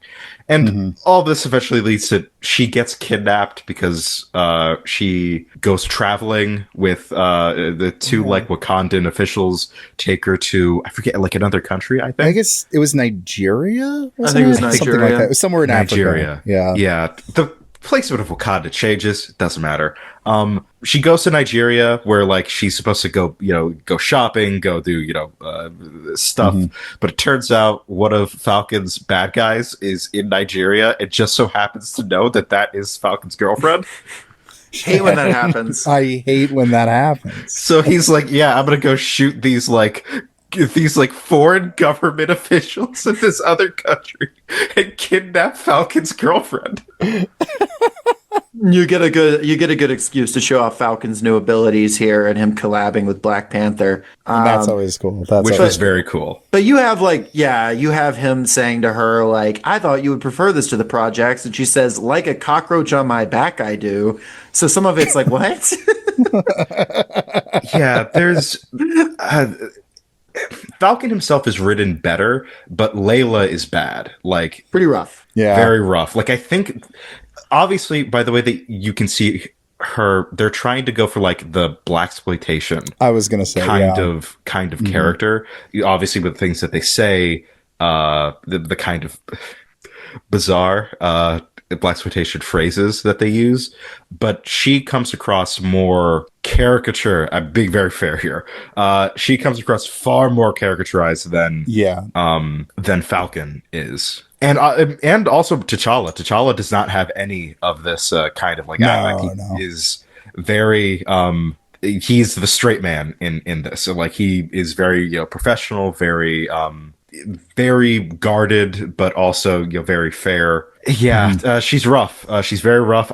I can see the kind of archetype that they were trying to do, but it comes across, it has aged very badly. And I would even say from back then, this reads more of a caricature than an actual person. Yeah, well, it definitely seems like a bunch of white writers that watched a couple blaxploitation movies. Like Absolutely. That is kind of the vibe for sure, which is unfortunate because overall this arc is actually like, definitely my favorite of the things you sent. But again, going back to heart in the right place, but real ham-fisted delivery. And the sort of what's happening parallel to this is, Captain America goes to jail for murder. They introduce a new hero, Moonstone, who's going to be like the new patriotic superhero who is working for the Secret Empire. So are the people doing the propaganda campaign working for the Secret Empire. They try to break Captain America out of prison, but those people are there to frame him, also working for the Secret Empire. And the people in the Secret Empire are hunting down the X-Men. And basically, Secret Empire is this like grand Illuminati, but not the Illuminati, because that's also a thing in Marvel. Style conspiracy, style conspiracy to control the government, being led by a shadowy figure called Number One. Who is it? It may shock you. So what is this big reveal supposed to be? It's Richard Nixon. It's Richard Nixon. Richard Nixon is the leader. I was certain that's what it was, but it doesn't show. It doesn't show it, but this is in the Secret Empire is a neo-Nazi, like Hydra. It is a neo-Nazi organization trying to subvert the American public with propaganda. And it is revealed that the leader of the Secret Empire is one Richard Nixon, who you do not see his face, but it is clearly Richard Nixon because it is the president of the United States in which the year that this was published in. Yeah, right. Right, because I gathered it's like, okay, what he saw was and I figured it was Nixon, but was a politician of some sort which has caused his idea of the American project to go into crisis. And they mention Watergate directly in this, too. And they mentioned it a bunch, yeah. And then he says, well, I thought I could win. I couldn't. Adieu. And he shoots himself. So they have Richard Nixon show up, run this government, try to take over the government because he's like, oh, democratic norms don't let me rule as a dictator. And when he fails, he kills himself. So that's what their thoughts were on Richard Nixon at the time. Yes. As you can see, not fans of Nixon, as you can see. And I mean, we're in a period of like, we're in a period coming off the Vietnam War, that we're coming off of, the height of the civil rights movement, a very militant period in the civil rights movement where things turned in a very, even like highly socialist communist direction. People like the Black Panthers, the Black Liberation Army, this sort of stuff is going on simultaneously. The most powerful, most radical elements of the anti-Vietnam War movement, finally kind of victorious, all happening along the same time as the president is outed as every bit as corrupt as the communists, as the radicals have been saying, right? And so you have this period of massive repression, of course, against the movement, culminating in just some of the most horrible crimes the government's done against its own people. But also a moment where they're trying to be some kind of truth and reconciliation. And the Marvel writers are very much wanting to be part of this truth and reconciliation and will over this arc going forward, where it's like the American ideal has been fundamentally tarnished by this war, by our racism, and by Richard Nixon as a guy and all that he represents.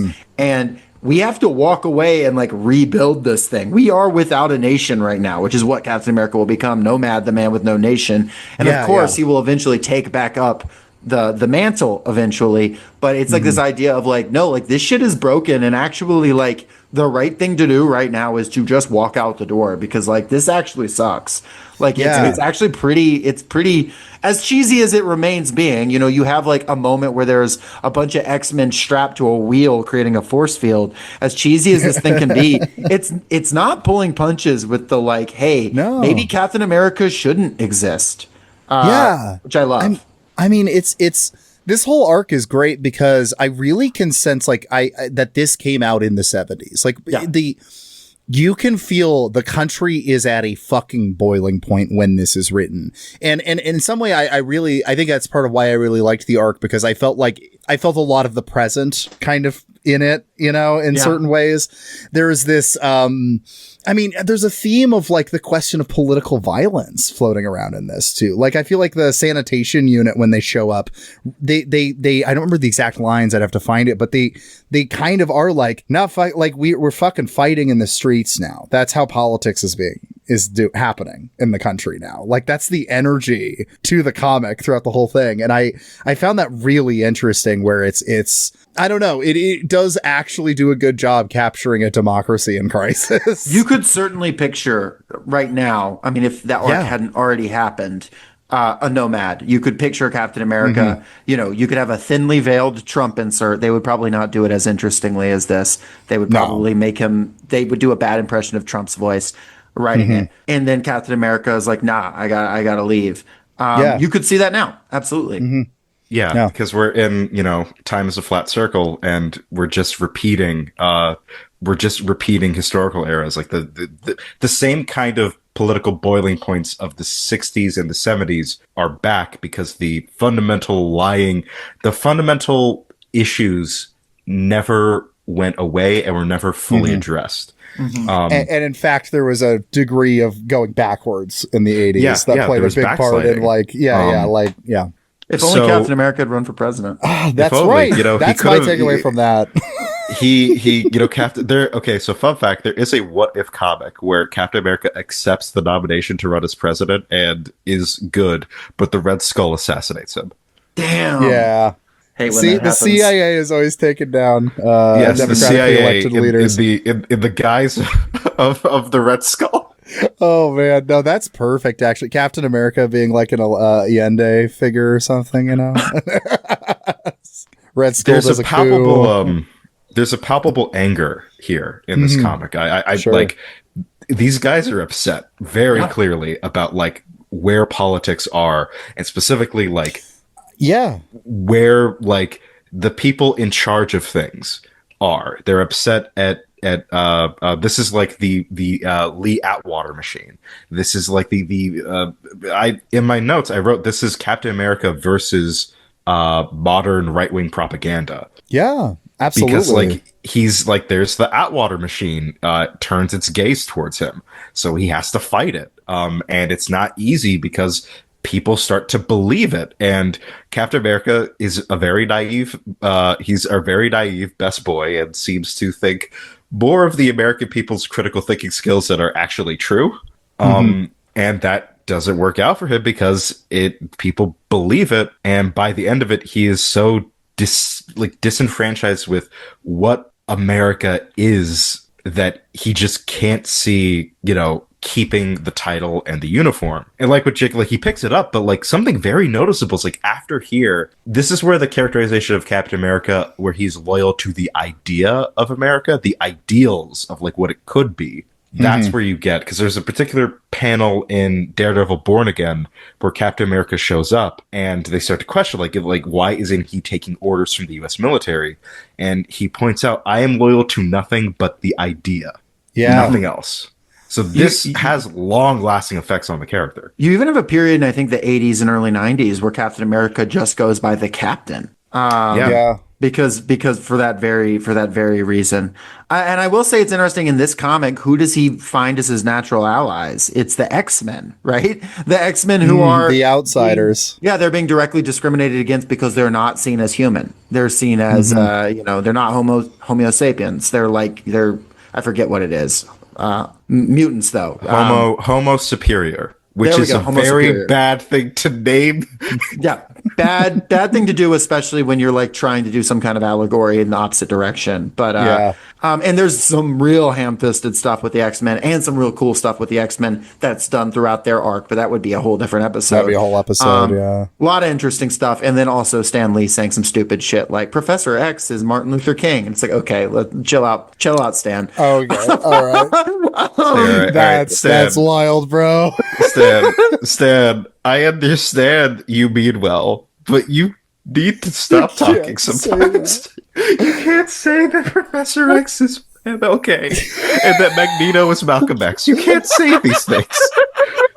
Yes, in the sense that he's right about everything. Correct. Yes, yes. That's right. I have to throw out, too, just on that note, it's kind of weird that the Secret Empire, their greeting is Salam. Feel like that's a little strange. Weird. I don't know where they got choice. I do want to hear Richard Nixon say Salam. I want to hear Richard Nixon try to speak Arabic. True. I would pay good money for that. That would be cool. There's a bunch of weird stuff floating around in here. Well, one thing I had in mind, and this might just be me being too much of a lefty projecting shit on here, but like the specific choice of them talking about how like the Secret Empire's idea of doing a coup in America being done by Nixon. Gotta point out this came out in 1974, the year right after the Chile coup. And I don't know. September 11th, 1973. That's right. The OG 9/11. Yeah. It should also be pointed out that the uniforms that high-ranking members of the Secret Empire use look very very similar to Klan uniforms. Yeah. That's also notable. Yeah. I don't know. There's like a lot of interesting imagery. I don't know if I'm projecting the coup thing on too much, but I kind of feel like that would be fresh in the air because of that. Like a left-wing government. Maybe. Yeah. Like there's... It's hard to say like how much of this was on purpose, but I do think that so much of it, especially for stories from the 70s, you can't escape this. Like this is in the zeitgeist. Even if you're not directly talking about it, this is the world that you live in. Even the fiction that you create is going to be affected by it, especially in something like this, which is so directly talking about the nature of this character in regards to, and like in communication with the politics of the time in which you live. Absolutely. This makes me want to say though, like to every like TV show that comes out now and they try to do some like mealy-mouthed criticism of a politician, like, no, I want to see you have that politician in Klan robes kill themselves in the Oval Office. And if you can't give me that, then I don't want your fucking weak criticisms. In the Marvel continuity, This was insane when I thought about it. The reason why Gerald Ford became president is because it was outed that Richard Nixon was forming an anti-mutant neo-Nazi secret empire to coup the American government. And then because Captain America stopped him, he killed himself. And the only so Gerald reason Ford became president. And the only reason the MCU doesn't include that is because they're cowards. They're cowards. Include the fact that in the Marvel continuity, Adolf Hitler was burned to death by the Human Torch, and Richard Nixon was a neo-Nazi. Well, we start off then issue which one is this? 176 with Captain America screaming, "Captain America must die!" And I'm gonna just go ahead and say I think this will be the thumbnail for the episode. So good. It's great though because it's a whole page. It's just a splash page. Like because this is a big deal. This is Captain America like reckoning with everything that he's in. This is to go back to kind of what our the thesis point at the beginning. This is the New Deal liberalism reckoning with the modern America of the political landscape of the modern United States. That's what they're dealing with, and we get more details about his life. We get the origin is fleshed out more about like why this means so much to him. Yeah. This whole issue is great, actually. I really, because it just goes through it. It's like, okay, now that we're seeing him getting rid of this name, we're just going to go back over his whole arc again to remind you who this guy is and why it's such a big deal that he's chosen to get rid of the American name. It's good. I really liked it. Yeah, and it's kind of similar to something like It's a Wonderful Life, where it's like different characters talking like. I don't even know if talking him out of it is the right, but they're trying to give him context to why the title might mean something, and why him still being a superhero might mean something, and him reckoning with that. The image of the bayonet with the American flag like driven into the Nazi or the swastika with the fire goes pretty hard. It's so cool. There's some cool shit. It says, and it's the caption over it was, "There was a time, yes, when the country faced a clearly hideous aggressor and her people stood united against it." But then he starts talking about things not being simple and he doesn't know what America he's representing. And you get a very odd image here, but like what he's talking about is interesting. Yeah, there's like, because it's showing like all the different races of people in America. They're definitely stereotyping, and it's a little, that's a little, poorly aged. But the broader point of it, I think, is I really like it, where he's like, oh, there really isn't one America. There's a lot of Americas. What America am I standing for if I say that I'm Captain America? Yeah, he says, so when people the world over look at me, which America am I supposed to symbolize? It's good. And it's a fair question. Yeah. Yeah, like he is, because his idea of like what America is, like if that ever existed, well, it never did, but if it ever did, it's long gone by this point. Mm-hmm. So this is where disappears. he decides that no, this is he's still going to be a superhero, but he's not going to be Captain America anymore. Yeah, and so you get like a couple issues that we skip over, but it's just Falcon running the show for a bit. Yes, this is why he got the upgrade, because the book was going to become the Falcon book for a little bit. Next issue, the Falcon goes to college. No, just kidding. No, the next issue is something called The Lucifers, which I was so interested to read what that was, but I didn't. So much going on. Nomad costume is cool. It's basically pulling a lot from Falcon's costume with the V going down the chest. The blonde hair is out. It's pretty cool. It goes all the way down to the navel. Oh, yeah. Yeah, we get more than just the abs. We get, Why is Chris Evans not in this outfit in the movies? When they say that, Nomad was in Infinity War, if you look at, he was in the dark, like, no. That is not Nomad. That's what Nomad is. This is Nomad. Imagine how much people would have lost it if in Infinity War, that scene where there's the shadow in the train and then Captain America walks out, he was wearing this. That would have been so dope. I'm with it. I would have been so happy. I think in the theater, the only people that would have been smiling and clapping would be me and Jacob. but it would have been loud enough. That would be great. Gloves, just disappears, steps back out, and he's like, because Trump is president, I am Nomad, the man with no nation. You have to look at my abs now. Until we get the Cheeto out of the White House. Oh man, Dude, give me Resistance Lib Captain America. That's what I'm begging for. You know that Steve would be like a big boomer lib on Facebook. Oh, 100%. Absolutely. And and good on him. I think he'd represent not the less annoying boomer lib, the more like your everyday life people that I've met who have very good intentions. Oh no, I love a boomer lib that like when you're talking to them, they're 10 times more radical than most like leftist organizers, in the way they talk about like how we need to handle this. There was some women I talked to the other day at my local coffee shop who were like sending letters around telling people to vote, and then they were just like, and this lady, just this sweet old lady is like, I voted for Democrats my whole life, and I just really hope that we can hang all the people in ICE. I was like, oh my God. There's the amount of insane things that boomer libs will just say to you and online is insane. I have no idea where the thought process is. I understand why the Resistance Lib is a low archetype in a lot of left-wing circles, but I think if the more you meet of everyday average Resistance Libs, they're the most radicalizable chunk of the entire American population. Dude. You're dealing with online Resistance Libs. That's different. They're all like reading like Ezra Klein or whatever. No, not that shit. Not that shit. I want the one that does. They're just like, I love Zoran and Kamala, and they're good. There was a recent poll that came out, which was, what do New Yorkers? What do they like? They like Kathy Hochul. They like Bernie Sanders. They like Zoran Mamdani, and they like capitalism. So sick. Yeah, man. All right. We're going to make it. Yeah, there's hope. There is hope. I mean, I'm looking at Nomad right now, and it's like, there's hope. Nomad existed. If he got through the era of man. Which is basically what this comic is. Like, this is supposed to be like, and obviously this did not stick because, well, look at Nomad.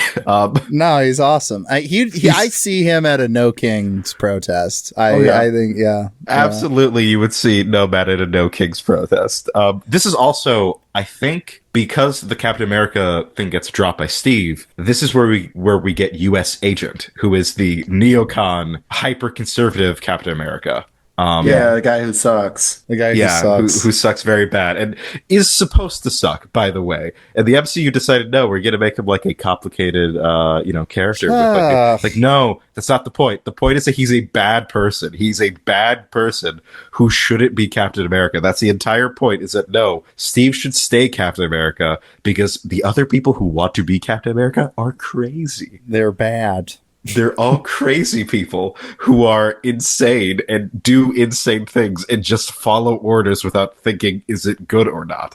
Yeah, so even when he becomes Captain America again, though, Steve always kind of carries some of this with him. Like you were saying a minute ago, it is not really a deference to the United States as an entity.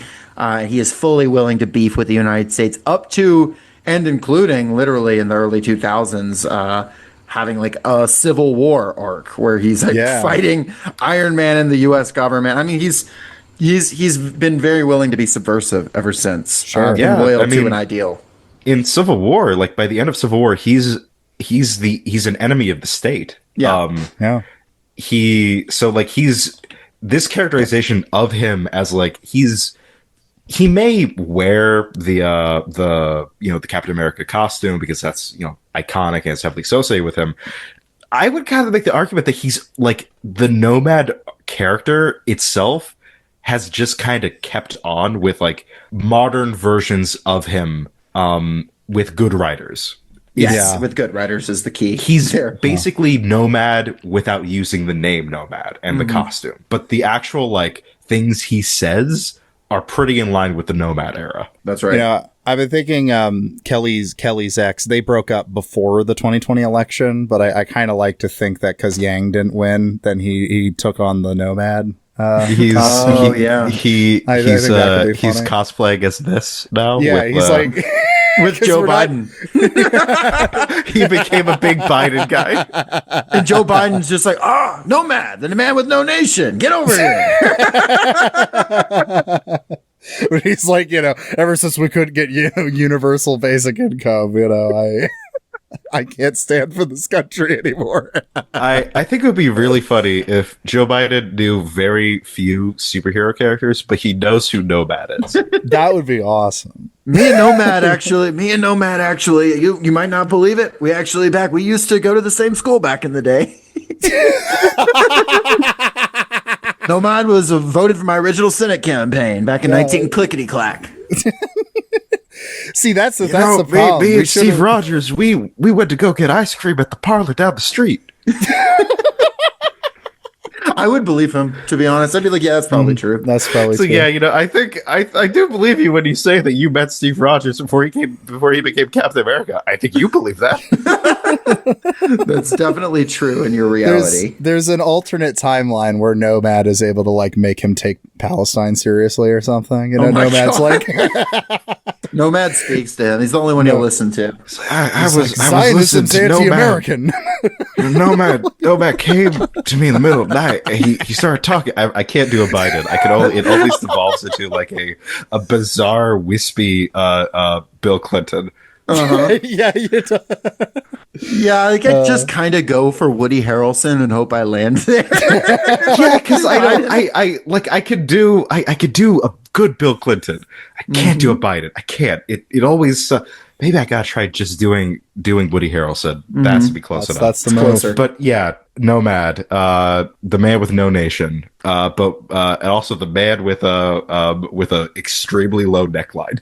Yes, So cool. no nation and no nation, low neckline. Well, all right. Well, let's dive into 1980, which is when Cap gets run for president. He doesn't run A for president. political party tries to court Captain America to run for. Okay, so imagine if Yang's Forward Party decides that they're going to court Captain America to run for president. That's basically what this is. And then they leak to the press that he's considering it, and the Democrats and Republicans both offer him the nomination as an element in this. Everybody wants Cap. Like he's basically just being asked, "Do you want to be president of the United States?" Because if you do, you'll win. Like you'll just win. win. That's guaranteed. No matter Yes. what you run as, you will win. The third party thing here was interesting because I don't know, like the late 70s into the 80s, what was going on actually as much with like left wing attempts at a third party. So I don't know what it's trying to reference, because when I think of the third party stuff that was going on at this time, it was a lot of conservative stuff. Yeah. So I'm kind of interested that it was why they decided to have a third party reach out to him, because at this time it was like the third party thing was conservatives. A lot of conservatives who are really disenchanted with the Nixon administration, wanting to be like, fuck it, we're going to start our own party. We're not going to work with the GOP anymore. But I might just like not know about like some liberal or left wing attempts at doing this at the time. Well, this is kind of where, in the year this came out, this is when the Libertarian Party was finally able to run in all 50 states. They gained ballot access to all 50 states. So like there was, and generally like, there, like, we go into these swings as a country where there's like this desire for like another party other than the Democrats and the Republicans, since we've had them, in the post-Civil War era. Yeah. So there's always kind of been like this sense of like shifting, as a country, like wanting other options. But again, like I think we mostly associate that with the 90s. Yeah. I think of You do have also in 1980 of the Citizens Party was a thing that came out of the dissolution of the Progressive Party, which was pushing for pushing for like environmental stuff, and they were talking about like a populist environmentalist message was like a thing. So I mean, it was definitely in the foment, even if there was no single one thing that this is maybe representing. And I think they really do hedge their bets here by throwing out that the Democrats and Republicans want him as well, just to be like, whatever your alignment is, let's just think about Captain America as president more as the concept than anything else. Yeah. It doesn't get much into the issues aside from some people just ask, hey, what's Captain America's Middle East policy? What's his thoughts on healthcare? We don't really actually get into what his thoughts are, just that people want to know, but ultimately it's not going to matter. They'll hand it to him anyway. So, I mean, that's kind of and in this way, Captain America follows this, like, kind of American mythology. Like, you know, this is George Washington was fucking terrible, but you know, there's this obsession with the Washington thing, right? Of the no like, parties, yeah. Well, and the leader who will like step down, you know, who doesn't want power. He has to have it foisted upon him, and then he doesn't stay in it too long. You know, like that's such a American mythology, which is like not really historically been that true, but it you know, it's one that Americans seem to like to hold on to, and Captain America kind of lives up to that in this, where it's like the reason Captain America would be the best president is because he doesn't want to be president. Right. You know? Well, that's kind of the sentiment you generally have when it comes to power, is that if anyone is going to have power, you kind of want someone that doesn't want it, because that person isn't insane. And people that want power are sane people. Look at every person who's ever desired to have a position of power in human history. They're all crazy. They're all deeply, deeply disturbed, crazy people. So he doesn't run for president. He disappoints people, but like, I don't know. I didn't really care. He comes across very centristy in this. Yeah. That's why that one, not left, not right, forward in a very interesting way. But I think a thing this is pulling from a lot is also the skepticism around government that's still very heavy since Nixon. And Carter was not a particularly popular president by this point in 1980 either. I mean, as evidenced by how he performed against Reagan later this year. Crazy to release this in an election year, too. It's very funny. Yeah, that's wild. But so there's also this level of them saying, you know, throwaway lines, but interesting stuff like, well, we don't, you know, he may be a man in a mask. We may not know everything about him. Not that they don't know who he is, but like ultimately at the end of the day, I would rather have this guy.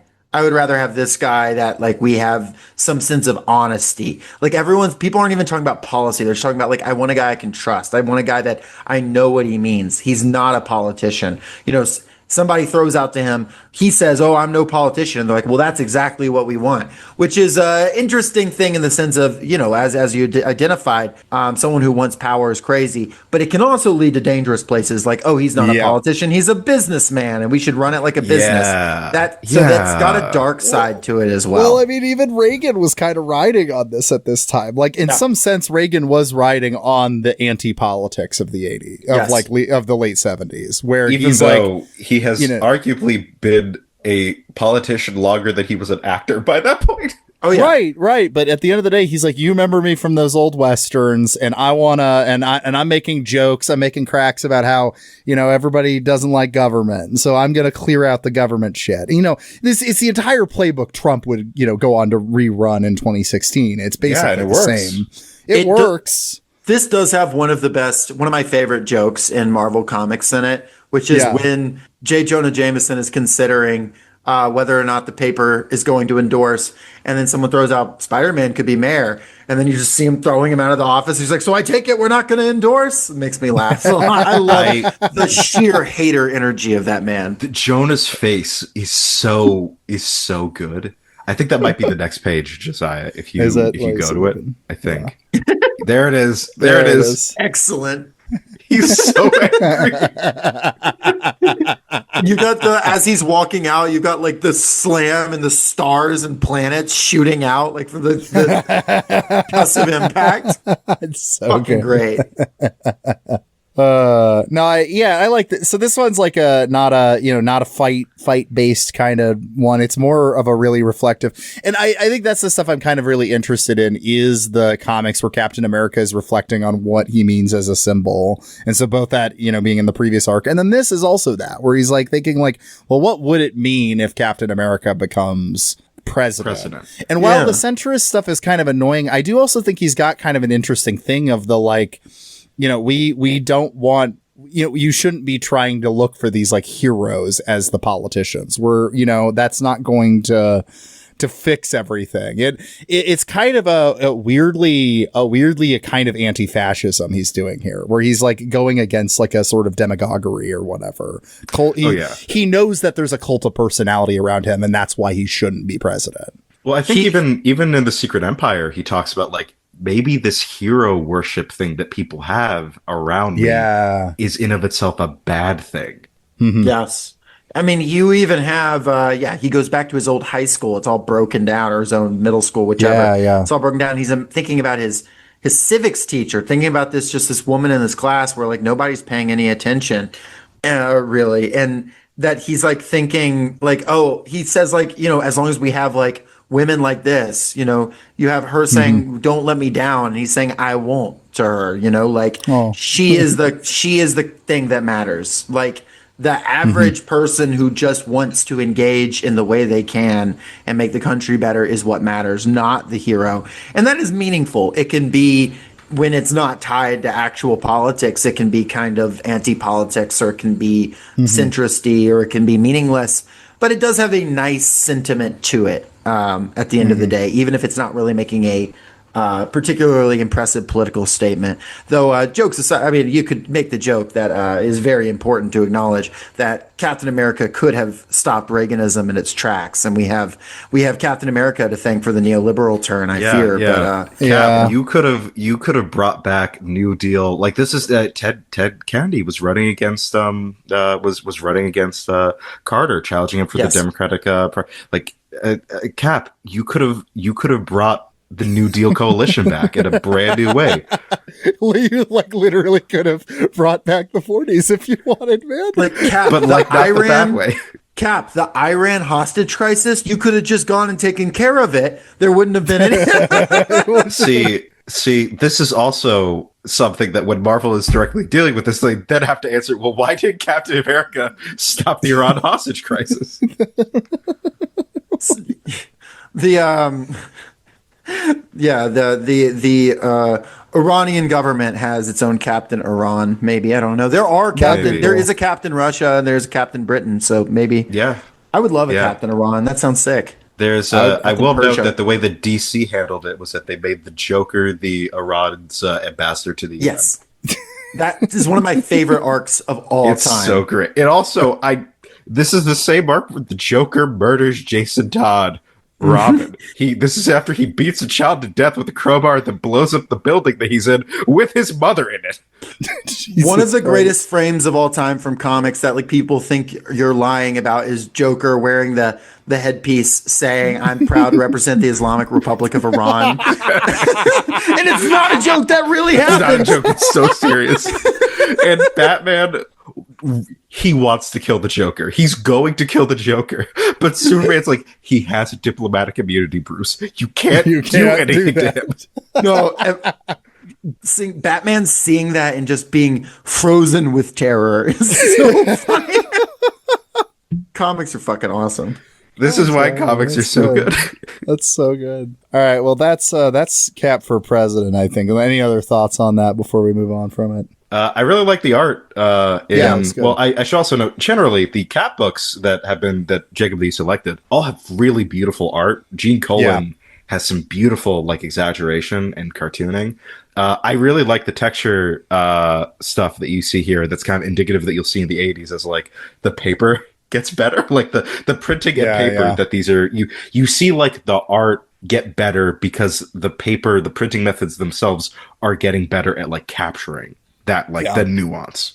Well, if you want a complete whiplash in Big style, whoa, this was like out of nowhere when I got to this one. The tone has changed completely, so we are now on to the Winter Soldier arc. We're in 2005. We're doing GWOT Captain America. I guess that doesn't come up, but you know what I mean. We are in Global War on Terror era Captain America. We're dark, we're gritty now. I like the look of these comics, but I will say I now understand that this is probably the era that's directly responsible for the terrible look of the Marvel movies. Is it not? Where it's where nothing's color graded right, everything's dark and shadowy. Not here. Not quite. Right. Kind of, but not really from here. The reason why the Marvel movies look the way they do is not because of this, it's because of the Ultimate Comics. Yes. Oh, okay. This and the Ultimate Comics share some DNA, but this is heads and shoulders above the Ultimate Comics for sure. Okay. Yeah, specifically like Ultimates, which we're not going to go into, but this is kind of contemporaneous with it. Essentially, Ultimate Captain America is the version of Captain America that you're thinking in your head before you listen to this episode. That's who he is. Okay. He is a braggadocious, chauvinistic, racist dude because he's from the 40s. He is he hangs around with Bush, who is in the book. W asks Catholic, so Captain America, conclusion about the 21st century, cool or uncool? Oh, fuck off. Oh, fuck off. He fights Hulk, who is trying to get into a fight with Freddie Prinze Jr. And he points out, does the A on my forehead, do you think that this stands for France? That's who Ultimate Captain America is. Okay. That's the version of the character that you're thinking about. That's okay. That's where what you get MCU's like, there's only one God, ma'am, and he doesn't dress like that. Kind of, though. Mainstream Cap would say that too. Okay, all right. I hate that line. That's like one of my least favorite. It depends MCU how things. it's delivered. It also has difference in how it's delivered. You know, like mainstream Cap is gonna be less edgy about it. Though certainly this Winter Soldier arc like has more edge to it. Don't get me wrong. Part of it's the realism of the comic. They're doing more with Captain America's backstory. Obviously, in the original run, it's so quick and so fast. Whereas here, it's like we're spending some time, we're looking at the boot camp, we're thinking about the actual emotion of it. Bucky is like an actual guy. He's not just like some kid that Captain America essentially kidnapped. And yeah, this is why this is one of the most iconic, Captain America arcs, if not the most iconic, which is like the reintroduction of Bucky coming back as this like Soviet assassin. I find it very funny that in the art of the Soviets finding Bucky's body, the guy who found him looks like exactly like Lenin for some reason. It's not, but he looks exactly like him. And I find that to be very amusing. Yeah, so we're kind of retreading like previous stuff in this arc, but like, giving more depth to it. Like, yeah, like you said, Bucky's more of a character, and it's not just like he has differences of disposition to Captain America. Like that's shown in the arc, right? He's a lot more like, hell yeah, we're kicking ass, and Captain America is a little more brooding in this, where he's like, oh, but to think of all the men that died at that day while they're watching the highlight reel, Yeah. So I think it's been interesting, and the way this story is told in this one's cool too, because it does a lot more like flashbacks and stuff like that. That I think it's able to kind of tell a complicated story. You're doing espionage, pictures through the years of this same guy who's showing up at different assassinations. I don't think they mention it here, but I'm pretty sure it's like canon that he killed JFK. Like there's a lot of different stuff. Like the Winter Soldier showed up at all these different important parts of history, yet he ages almost none because he's getting put on ice and off ice by the Soviet government, like this secret project they're carrying out. It's like very badass, and Captain America kind of believes it because he saw him, but he's not quite sure how to believe it because it's his friend. It's been so long. He's so removed from this era, and also like the Winter Soldier has done these horrible things, and you have this really cool shit with like, we're looking at it now where you're showing these different bombings and assassinations, and it's showing like these little not newspaper tick clicks, but little like memos that are showing like Winter Soldier mission report, Cairo 1955, West Berlin 1955, different stuff. It's pretty sick. Yeah, this issue 11 I think is like my favorite part of this arc, because it's going through like where he was at all these historical events and stuff like that. It's so cool.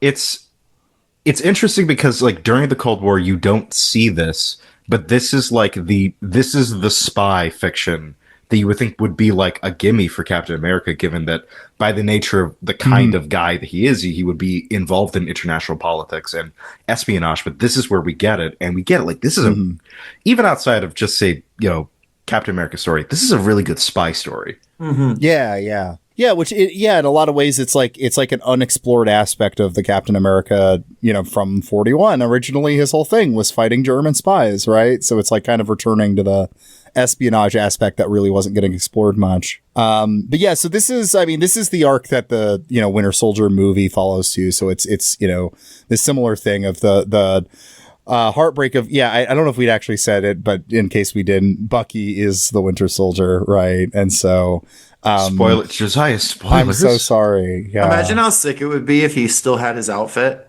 from when he was young. Like he's If doing he was all of still this. The style is the same level of realism. It's all, nobody acknowledges it at all. It's just like the skin tight shit with the little mask. That'd be so cool.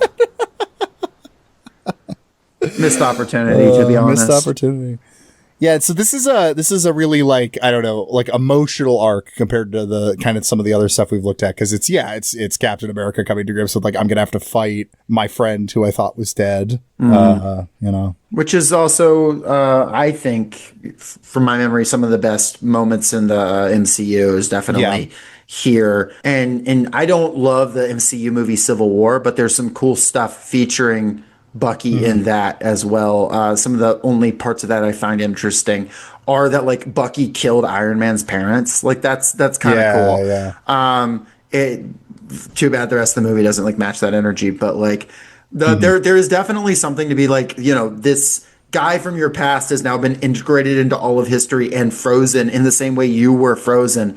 They just got unthawed in a much more unfortunate way. In fact, the Soviets were looking for Captain America's body. There, for the grace of God, go he, right? Like, it very well could have been him who got put on ice and his brain scrambled, So, and of course, this is obviously playing into, Cold War narratives and all that, and doing all that, doing all that stuff. The big bad Soviets, got to be scared of the Russians, all of that. But it makes for an interesting story. But who else would be doing that during that period? You know what I mean? Like, it is the power that would be doing it if you didn't have Hydra doing it. Yeah, they kind of I don't know if I prefer, like, that it's Hydra, like in the MCU, or if it's like, no, it is the Soviet Union, because this is from the Cold War. Right. This is I kind of like that it makes both Cap and Bucky relics. They're both men out of time. Yeah. Cap of the 40s, and Bucky, even though he's from the 40s, he's a relic of the Cold War. Right.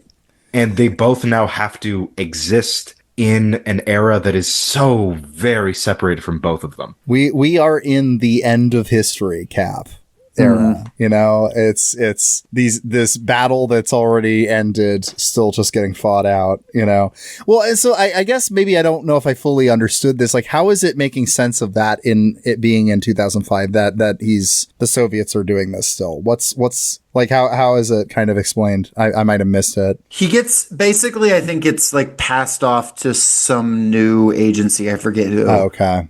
Gotcha. I don't know if Hydra is in charge at this time or not. I forget. It's not the Soviets anymore, though, but, like, whoever inherited it. I think that, it's an oligarch. I think it's a Russian oligarch that. Oh, okay, yeah, because, like, this also goes into, like, the post-Soviet Russia that, like, all the what used to be the state apparatuses of the Soviet government are now passed off to Russian oligarchs. So that also then would include that one of those assets is the Winter Soldier. Okay, no, that kind of fits. That makes sense. Because, there was that immediate, like, rush to, privatization and, like, rush to seize up all of the former Soviet military power. That would fit. So that, it would fit. It would make sense. And that oligarch, he has the cube. He's got the cube. Happy to see the cube come back. You don't want the cube is back. They fight over it, and Cap is able to kind of use it to help jog Bucky's memory, and then Bucky vanishes to the place they once trained, and at the end of this arc. But there's going to be an ongoing thing of him hunting him down and trying to piece together the memory. But yeah, in the way that Captain America was the man out of time, that he just didn't have his memory, or he wasn't able to reckon. Bucky is dealing with it in a just more shattered, fragmented way of remembering bits and pieces of the last 100 years. I also like that, like, in this issue 14 here, they have as the cover art, the background of it is, like, old classic Cap art, which I think is super cool. Yeah. I think it's neat. Yeah, this is it's really great cool showing the contrast from both, like, in universe. This is the tragedy of it, but it's also, like, interesting seeing the contrast of, like, where these characters started and where they are now. You see, like, how the genre of superheroes has developed. Yeah, I mean, and we are in such a different era with the look of this stuff too. It really is a complete evolution in style. And there's some gnarly stuff. I mean, we're looking at the one now, and the Red Skull mask ripped off, and the bomb, and him laying there screaming. Really cool, but it's just completely different altogether. But it is incredible to see how it's evolved over so long, and how much within one medium can be done with one character. Yeah, totally. With different creative teams too. Like these are different. This is not like just one person. This started with Joe Simon and Jack Kirby, and we ended up with Ed Brubaker. And oh my God, what was the name of the artist? There's Steve Epting and Michael Lark. In 2005. Like this is from entirely separated from where it began, but yet there is still like this. There is a consistent character arc here. Yeah. I mean, it's still recognizably Captain America. He says "damn" now. Yes, he's been corrupted by modernity. That's I right. kind of don't believe that Captain America would say "damn." I kind of think he'll still say like his 50 his 40 aphorisms. He still says them. Gee Willikers, as I'm dealing with the guilt of having left my friend behind, and also the realization that he didn't die, but something much worse happened to him. My friend shoots me in the chest. I fall to the ground and says, "Well, I'll be." just weeping, thinking of memories with Fucky, going, "Oh golly." The Winter Soldier was just a very good book.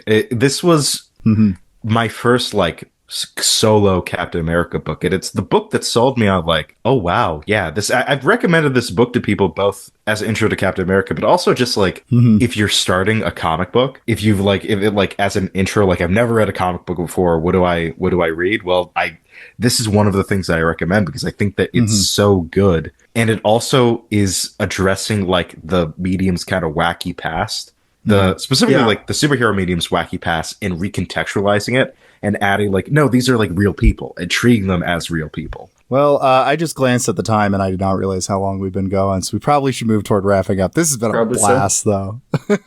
Oh yeah. Well, any final thoughts about our goodest patriotic boy, Cap? I think it's, to me, it's interesting how something can be created as a symbol of one era with a very particular propagandistic idea in mind, and how passing from hand to hand, and even not just hand to hand, but the same people years later can represent different things. And I think that's what makes stories interesting, is that they can continue to be passed down and they iterate on each other. It's why I don't want, intellectual property per se to be held in sort of containment by single companies. I want people to be able to riff and iterate and grow and use stuff. I don't, that's why the idea that everything has to be hoarded and treated as, basically an asset is very, concerning to me. And I also find it interesting how a figure that is embodying the United States, the United States, which is, not a secret empire, just an empire that has done, unspeakable violence all across the world, how this character, Captain America, can absolutely represent and cheer on that, and can also represent an idea of what America could be.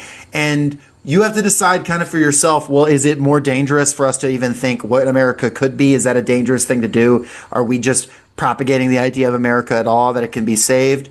Or is there something here? Is there something in these values that can be pulled from? And I think the answer is different for different people, but ultimately at the end of the day, I'm definitely inspired by like the concept of someone like Captain America facing down the dark heart of the United States and becoming Nomad and rejecting that and saying, I will take what positive values I care about. I will take, hell, I'll look over the Bill of Rights. There's some stuff there I like. I'll take it. But I'm not going to become tied down to this project just for the sake of it.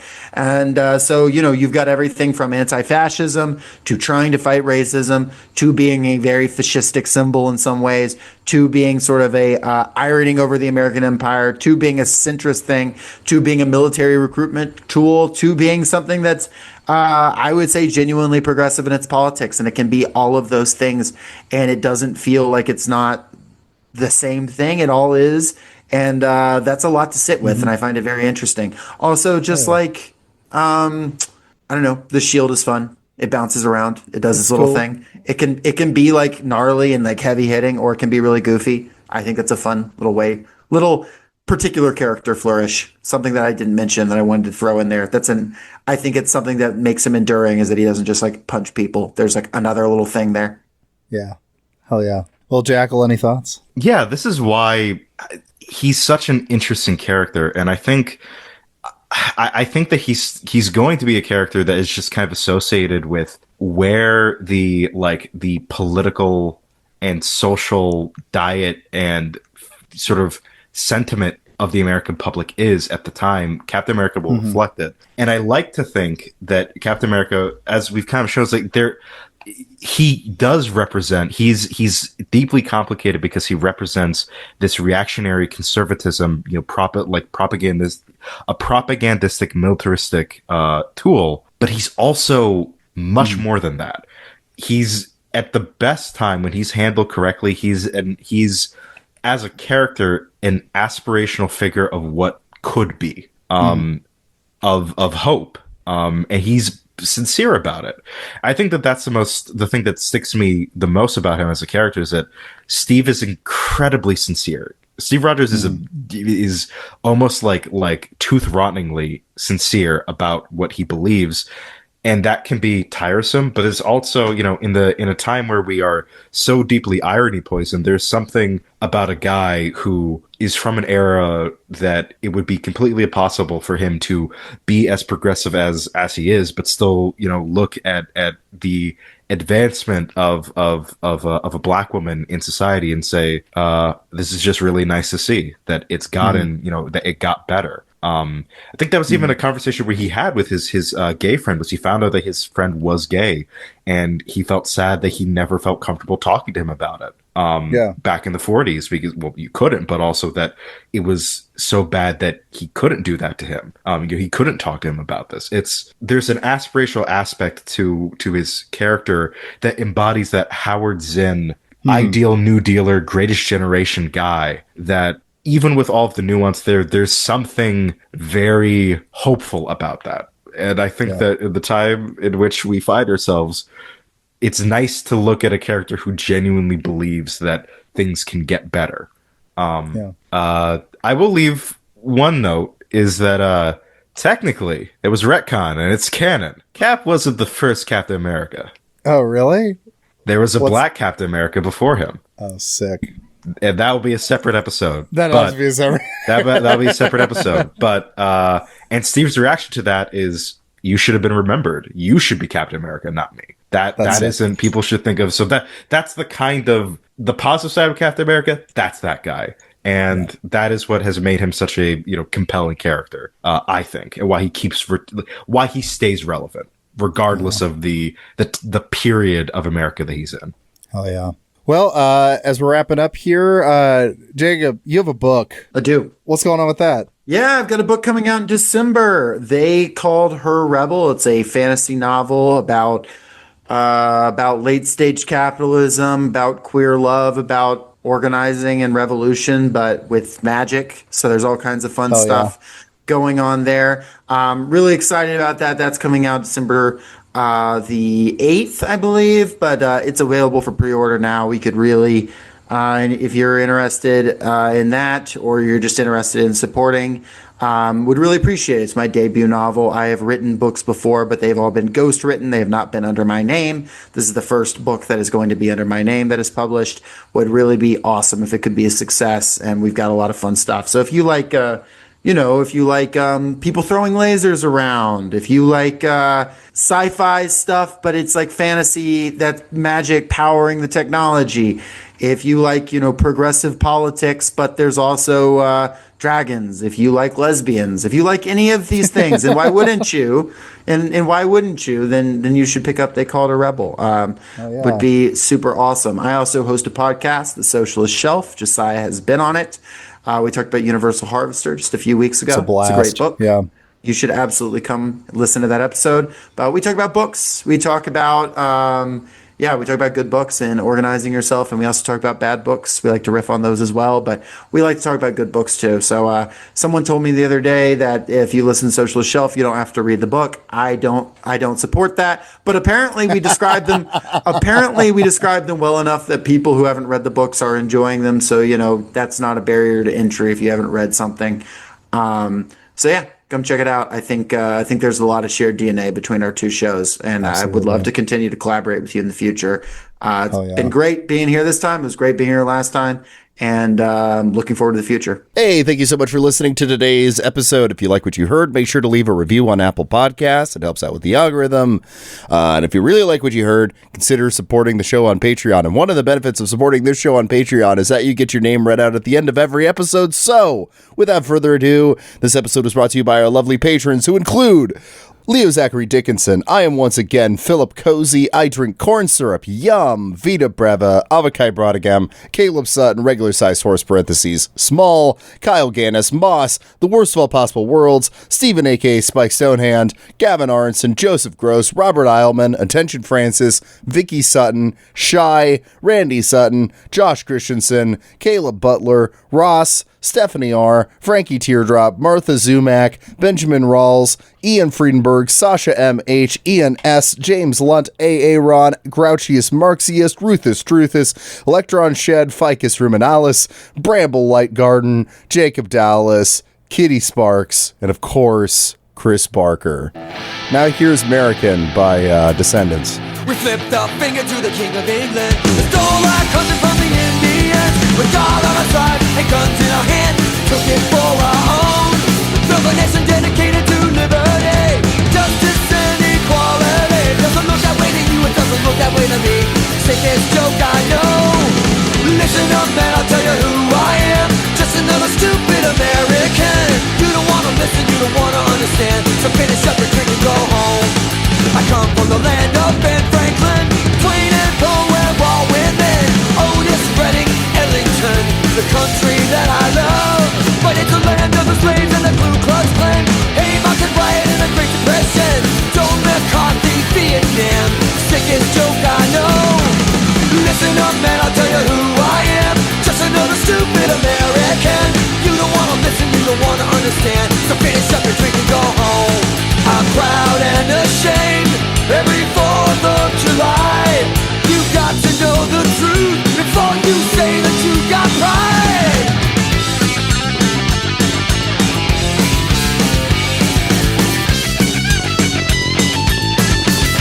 Now the cops got tanks, cause the kids got guns. Shrinks pushing pills on everyone. Cancer from the ocean, cancer from the sun. Straight to hell we go. Listen up, man, I'll tell you who I am. Just another stupid American.